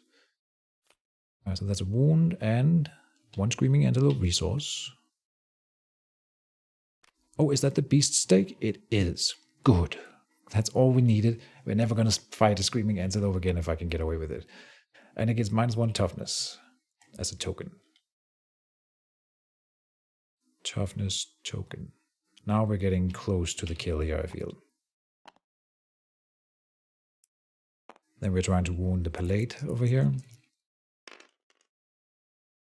5 with the Knuckle Shield is not a wound, and it has automatically adjusted for the toughness being lower. Yeah, so we would wound on a 6. Okay. What then? We're down to 2 survival here, and the Fort Prefect isn't that good at wounding it in the first place. I think he should save it for dodging. The monster's gonna stand up in a second. Oh, we cannot surge with you. God damn it.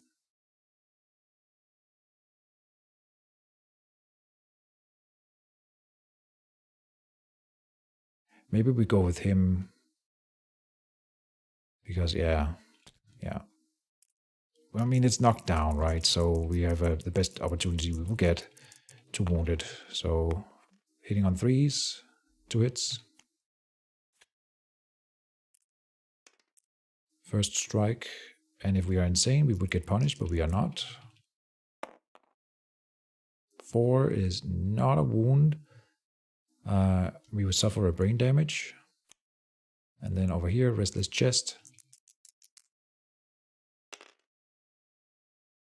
Close. Okay, but we did not wound it.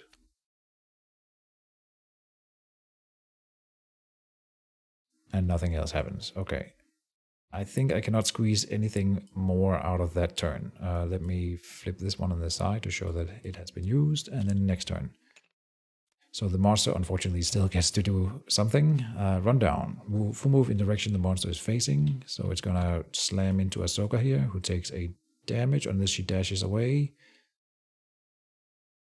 I believe we can... I'm not sure if we get an interrupt as it's revealed the card. So let's just say it's not. You would get slammed and collided and take a hit there. To the body, so you're also knocked down if you weren't already, but you are. And then knocked back 5. Let's go over there. Then pick target, knock down survivor in range 12.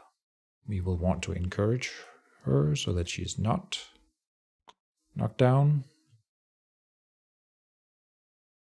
Or we could let her be targeted first. So, because otherwise it'll be what? Ford? Yeah, we'll choose Ford. So we will encourage her before the targeting comes around. Then the targeting, close survivor in range 12. We'll choose Ford Prefect. Then speed 2.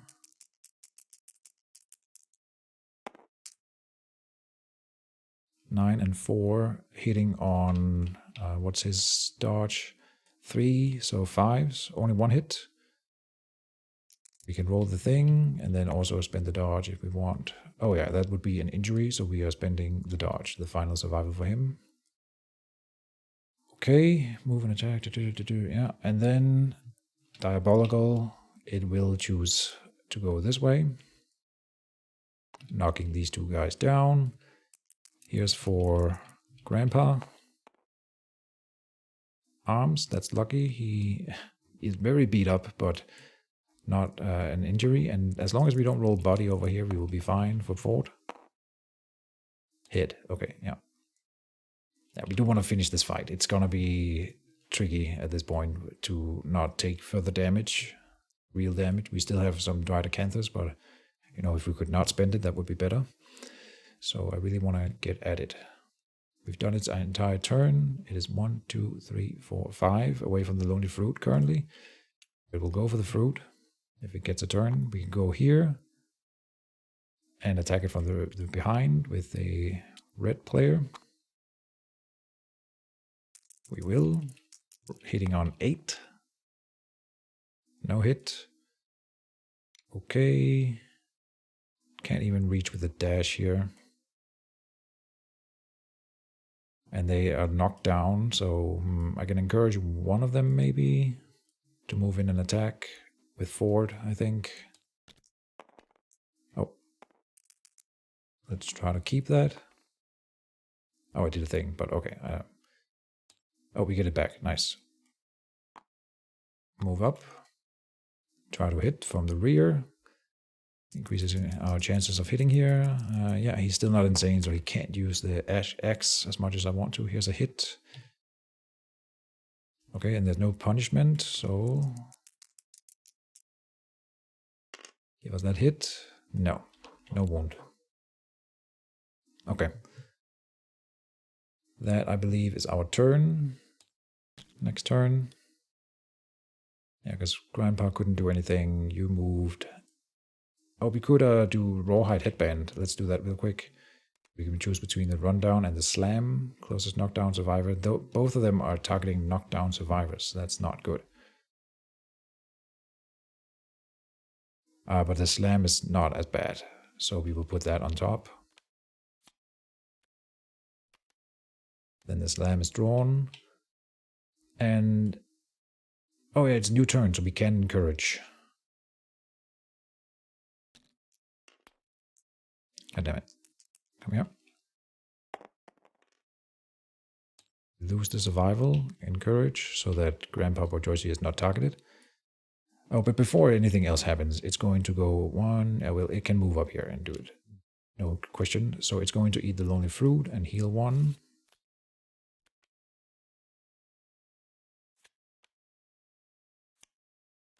Not what we wanted, obviously, but couldn't be helped. Then it will target the closest knockdown survivor. There are none. Then furthest threat in the field of view.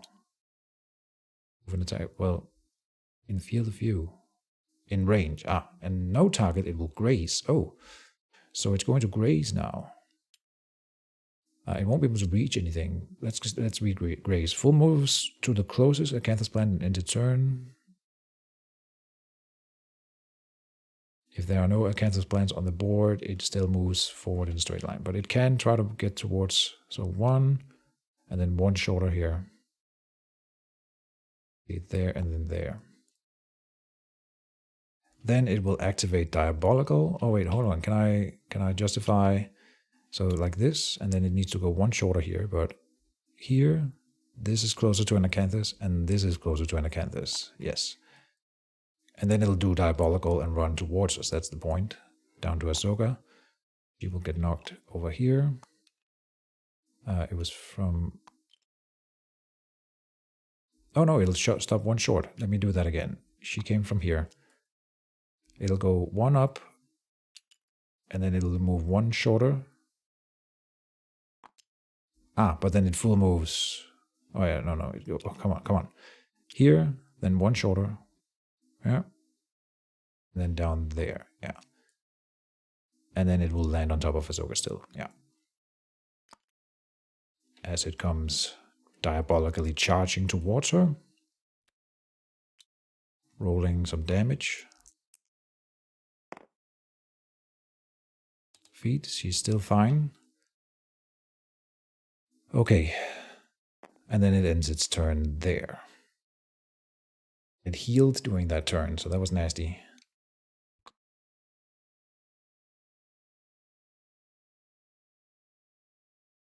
We know that the next card here is one that we really want to get rid of, so we really want to get a wound on it right now. Grandpa will try to hit it from the side, not the back. From the front, I think. No, forward movement is a thing that happens quite often. Okay, so here, Knuckle Shield hitting on 5s. 2 hits. Out of 10 cards here, but no trap drawn that time. There, and here, oh, that's bad. He has failure.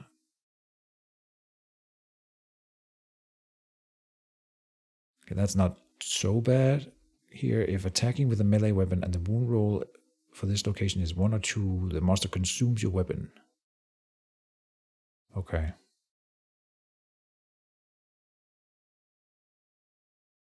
I do not want to lose my shield, I'll be honest. But we'll go over here first. 9 is a crit, yes. Gain 1 Screaming Antelope resource. Man, we are raking them in.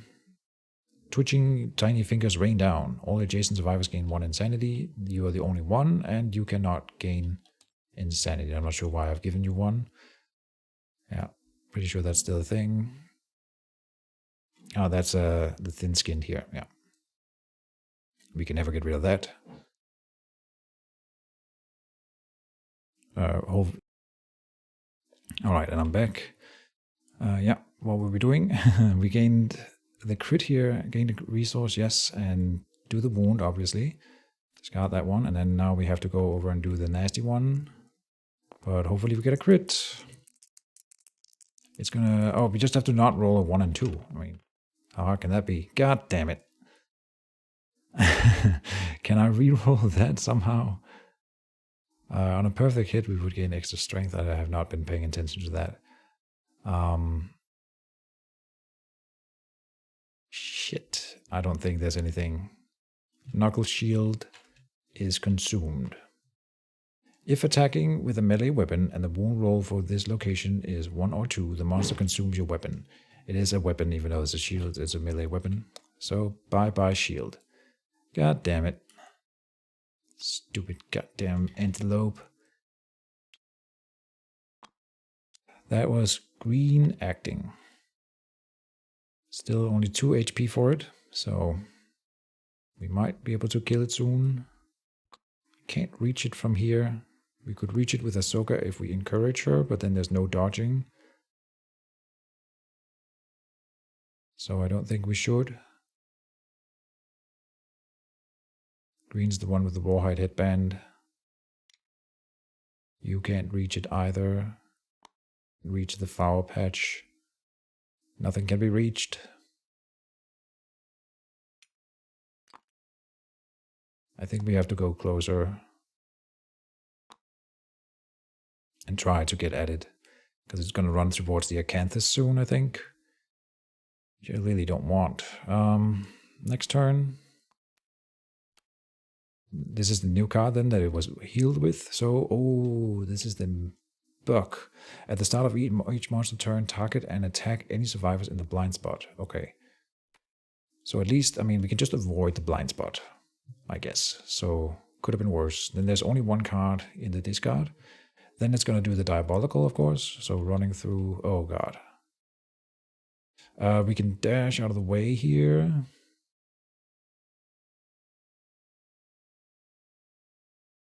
Poor Joycey will take an injury if not, so dash down here. Screaming Antelope will come up that way.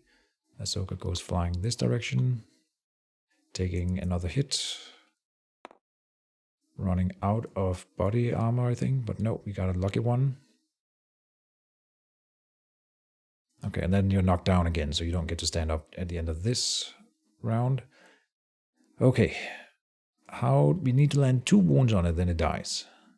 We just gotta get that done. How hard can it be? Green has to go first.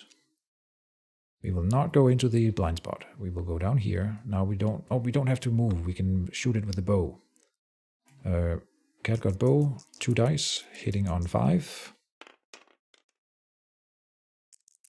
Opportunity for a reroll because of the specialization.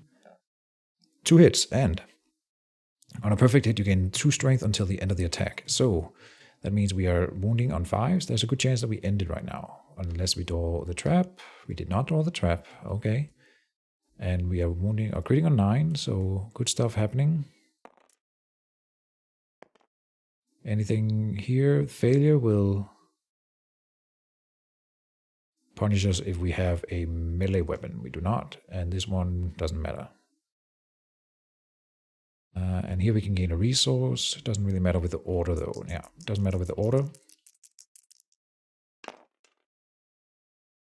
You're kidding me. So we gain no wounds on it. Yeah. Unless I'm missing something. I don't think so. Okay, we could throw the founding stone at it, which is what I'm thinking right now, if we surge. But let's try to wound it with Wendy first.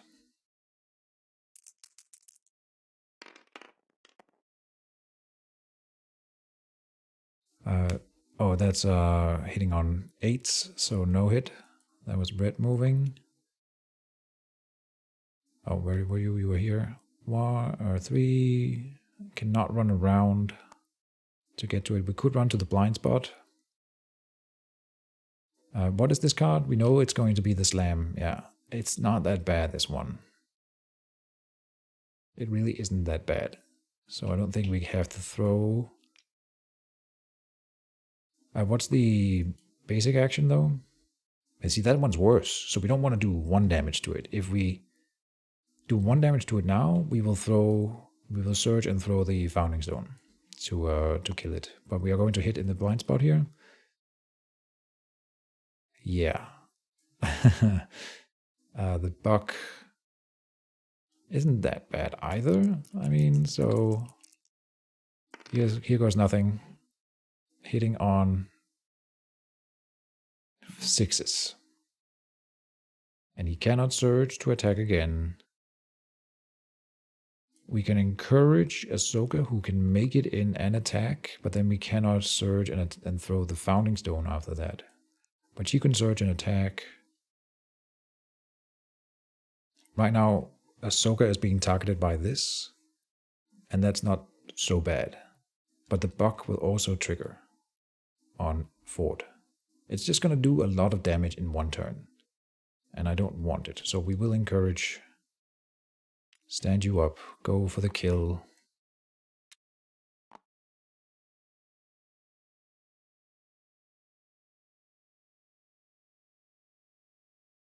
Go for the kill with, I'm just thinking here, I'm getting tired. We are trying to hit it with Fist and Tooth, 7s. Not exactly the best. No hits, surge and try again. Gaining the survival back. There's 1 hit, but we do not want to do 1 damage, so that's unfortunate. Okay, but we do want to do a crit here.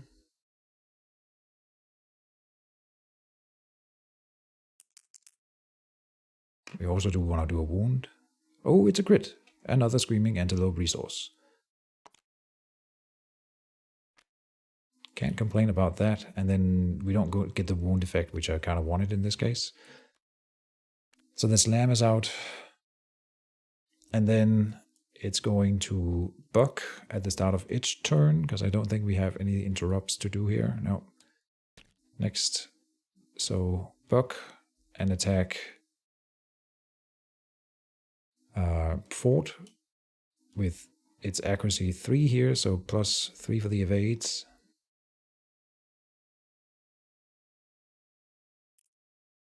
Best of luck, Ford. That's 1 hit.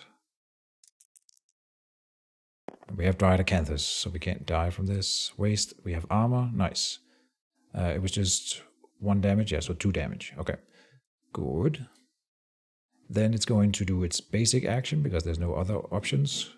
Closest knockdown survivor, there are none. Oh, then it's going to graze. Really? Huh. Moving towards the acanthus this direction. Forward, I don't think there's a way to not get hit by that, so... Arms, he is still fine, good. And then it's going to diabolically run back through him. And I don't think I could have moved it differently, but it would still hit someone, and it's better that it's forward. So it's gonna come in here and sit the same spot. Silly. Okay, so just running him over. Trampling him. Okay, waste. Oh, he's lucky. Nice. Okay, but he doesn't get to stand up. And it'd be our turn. With 5 cards in the Screaming Antelope hit location deck, we will start the turn with a spear. If we pull the trap there, that's the preferred thing. There is a hit. Pull the trap. We did not pull the trap, but we also don't only want to do 1 damage technically. So maybe this is fine. Hitting or wounding on 2s. Right. Oh, so close to a crit. But I believe that is the kill. Whew, what a fight. I did forget a few things here and there, and mostly in our favor. Not intentionally, mind you. It's just what happens. So yeah, and we gained so many resources. Honestly, this was a good resolution. And no one is above 20 in insanity, so no one instant dies. Let's just write Antelope up here. Okay. We did it.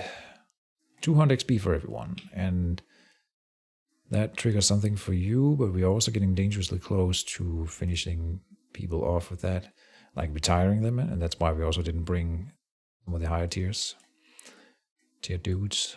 Improve reflexes. So 2d10. 7 is a permanent strength. She's very strong, not very accurate. Heal and reset. That technically doesn't happen yet, so I hope that doesn't matter, because now I did it. Not there. Back. Then weapon proficiency for those where it matter, and we definitely wanted it with the fist and tooth here, so 1 weapon proficiency in that. Good. The other 2 here does not have anything, but they didn't get the hunt XP. 2, 2, and 2. So that triggers twice the first age here. They get to choose a weapon proficiency. That can be, you'd have to declare it before a hunt, so we don't have to actually choose it yet. You declare it when you depart. So for the first one, we roll 9 and random fighting out. Here. There. Berserker. Ooh, I always forget to use the Berserker on Wendy, but maybe I'll try to remember going forward. It is a really good thing to do, you know, so I should really get around to doing it more. And it's not because I don't want to do it, I just keep forgetting about it. 16 is different, I think. Finally. +1 permanent accuracy. We've learned that really matters. So +1 permanent accuracy for you for Prefect. Fantastic. Back. Then then we get the weapon proficiency, and then we get the rewards. We do not lose anyone outright, and then we get 6 basics, 7 Screaming Antelope resources, and 1 Coffin Bone Strange resource. Never seen that one before. Coffin Bone. Just a bone. There's nothing better to flavor soup. Okay, we'll figure out what that does later. Shuffle these 2 and go 1, 2, 3, 4, 5, 6. Well, that's too many, because now there's 7. And was it 6? 6 basic, yeah. This is a really good one to farm for a lot of resources, but 3, 4, 5, 6, 7.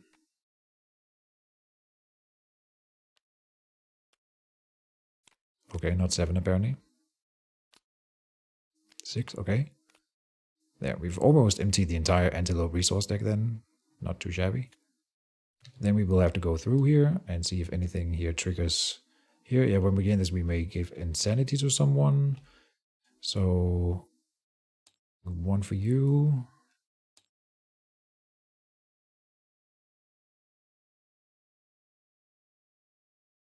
Nothing else. Okay. Strangely well sorted. There. So many resources. This is our best haul yet, which is tricky to say because we've had so many best haul yet in a row, but 22 is definitely the new high score. So that's nice. And hopefully we never ever have to fight a screaming antelope again. If I can get away with it. So let's do...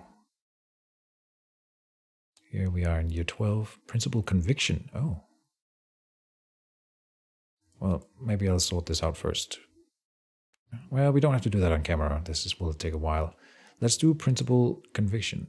No, that's not how it works. We go here. Survivor's return. Gain endeavors. And we have a tinker. Yeah. We gain 1 extra. 1, 2, 3, 4. For a total of 5. Good. Then update timeline. And the first thing that happens is the settlement event. Oh, we should shuffle here to show I haven't stacked the deck. Acid Storm. Oh, I feel like we've had this one before, but maybe not. The air tastes sour and burns the survivor's cracked lips. The sky cracks in great flashes, revealing spiraling black clouds. Finally, it opens, dousing everyone with acid rain. Roll 1d10. Okay.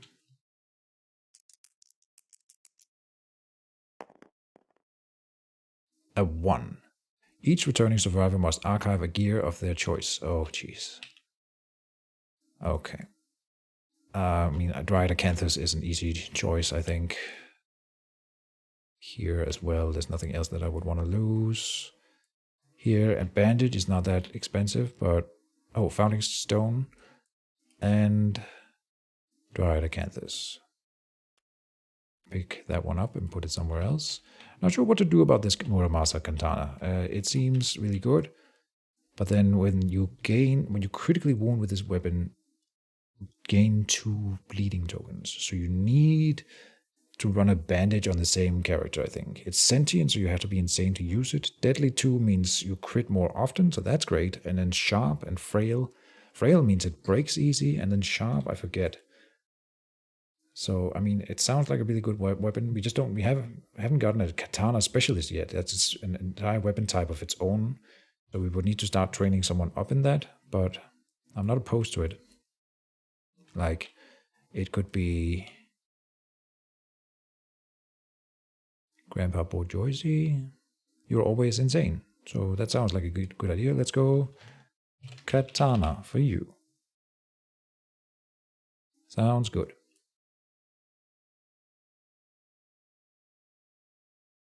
Then there's some lingering effects here. If we have drumming, the storm prevents music endeavors. Oh, and the storm inspires +2 to the result of all art endeavors. Okay.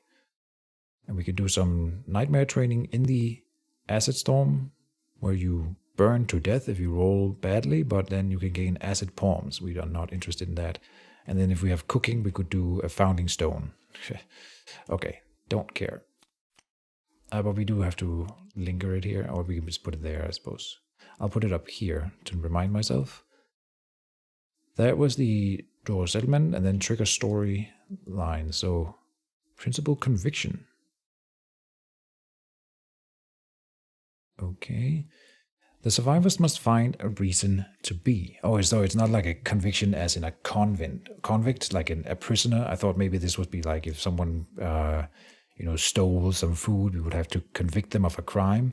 I don't think that's the intent here, because then I thought we would lose a survivor because of that. But no. The group must choose one. Either master the darkness or treasure the mystery. Ah, so this is what up here. Principal conviction. I see. We can either gain barbaric, which sounds like us, believe in the power of human strength to overpower any obstacle. Okay, all current and newborn survivors gain +1 permanent strength. Or romantic. Ooh, believe in the potential for beauty, decency, and ingenuity in others. When you gain a random fighting art, draw 3 fighting arts and select 1 to keep. I don't feel like we need the extra strength, so we would probably go with this one.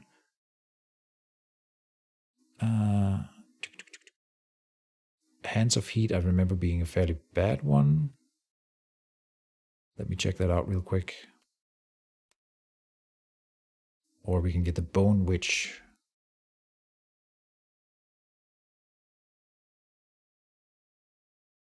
What?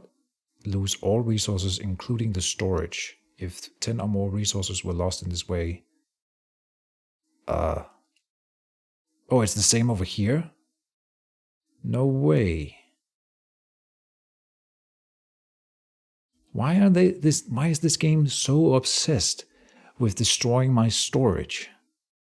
That's insane. I can't fathom that. Oh, then we would have to do another Screaming Antelope. No way. Only if we roll poorly, but still.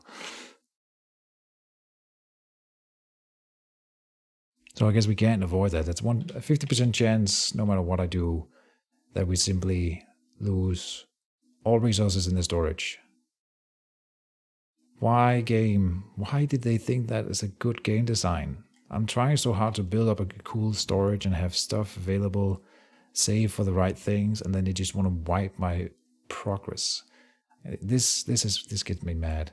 Sorry for being tilted, but goddamn, we are still going for romantic then. We did want to look at Hands Heat maybe. We do not have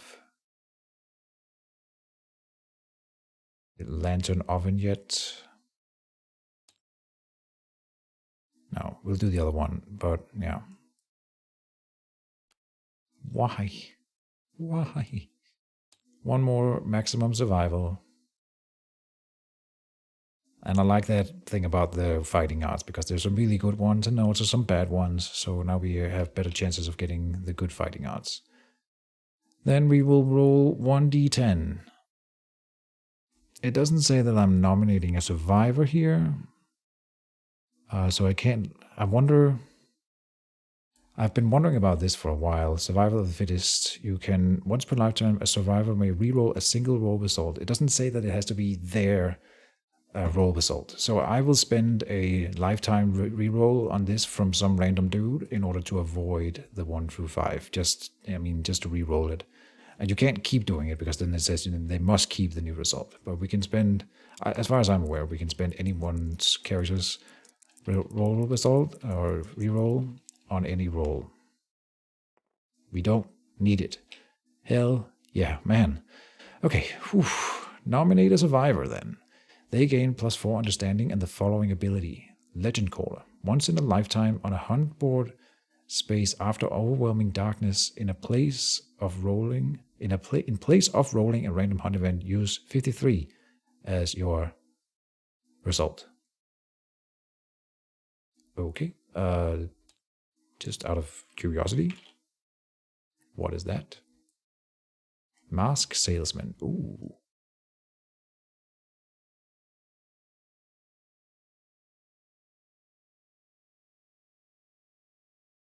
One d10 to determine the price, and then we get gain the mask, then gain the mask. Okay, so the price is something we roll. A gear of your choice. Okay, this sounds like a really good thing, regardless. Yeah, for sure. Okay. And I don't know what the masks are, but I know that they are like legendary stuff. So that sounds really cool. Okay. And the alternative was to lose everything in our storage. I can't. Okay, but departing survivors gain the permanent lock and the prey disorder. I mean, that's nice, but still. Not worth it. 10 or more resources were lost this way. Yes, they would be. Overwhelming dark. So a survivor gains this thing. Legend caller, was it? So is that a thing here? Legend caller, yeah.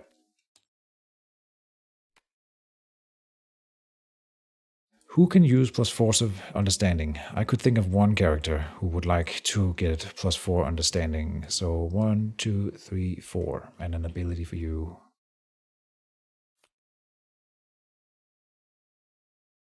Wendy is now by far my most legendary character, for sure. That's really cool. Still -1 accuracy here is kind of nasty. Battle UI, so she's sitting on 7s as a base. Not super great. Hard to do anything about it. Yeah. But if we could gain one more understanding for you, you could get rid of apathetic and then start using your sour death thing. And that's nice. But she already has so much strength, it doesn't really matter. Huh? But being able to stand up immediately, you still need to spend your survival. Being able to spend survival then is a good thing. Let's put it like that. So, yeah. That was the principle of conviction. Places everyone. There they are again. All right. Suddenly 3 more figures appear, stirring up in a commotion. Despite the whirlwind of activity around it, the lion knight remains still. I guess the statue is still there then. With exacting haste, 2 women make a clearing in the settlement. Yeah, we've seen this before. Survivors must depart on a settlement phase for a special showdown with a...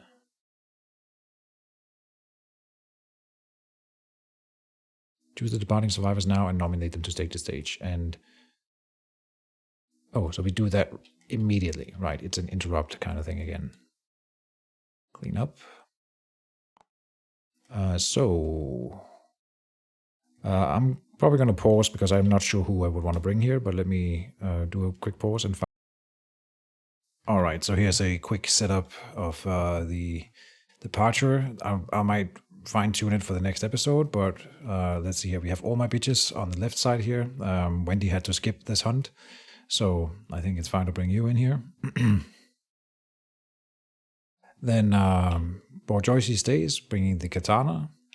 We have Troy, who has the mask, the hideous disguise. So he, on arrival, he gets to choose his role because we're fighting the Lion Knight. Seems like a good thing, so we're bringing him. And then we are bringing Atreyu, who there was a good reason because, well, he doesn't like going on hunts, because of this event here. So might as well bring him for something like this. That seems like a good idea. Bringing back the sword, trying to get mastery on that. And he needs to bring his flower, obviously. Oma Bitches is the owner of the husk here. This thing, because you're quixotic. Or spiral ganglia, yeah. We'll take the dagger back out. I just brought the dagger because I had an extra spot. Okay. Yeah. So this is probably what it will look like. Oh, we need to... do that, and then the Flower Knight badge with an extra evasion would be nice over here. Maybe instead of the Mendy then, more dodge for Troy, he really likes that. And then we have the Mendy again, give to you maybe, or instead of a Dryad Acanthus. So now we have a Dryad Acanthus that we can pass out, and we would do that instead of a Founding Stone there. Good. We don't have Dryad Acanthus for everyone here. Because we lost so much in the previous run. So it'll be with relatively low on that end, but then we can of course just make more as we get into the development phase. So good thing that I had a backup. No, I don't think actually I had any backup in the storage, but good thing that we had so much of it. And yeah, again, I might change the departure settings a little bit, but we will go in here now. I guess if I roll this thing here, they will be locked in. And I'm fairly sure that this is what we're doing anyway, this setup. So let's just do here. Well, hold on. Oh, there's an immortal disorder gain. No, I'm fairly sure that even, yeah, let's just lock it in. This is our departure setup. Oh, 10. Okay. Choose place, nominate them, all of them. So no one specific. Crossing the threshold of the stage, the survivors feel energized, their bodies light as a feather. The nominated survivors gain 1 invasion token and survival up to the settlement's survival limit at the start of the showdown. Okay, not too shabby. That's really good. And survival, and then I will cut the episode here because it's a little bit long already, but we'll do departure and arrival bonuses next time and then fight him. He's got a stage now and a throne and a horn and a balcony. I have no idea what all of that means, but stay tuned for more Kingdom Death Monster coming soon to a YouTube channel near you, and you will find out what it does. So see you then, folks, and bye-bye.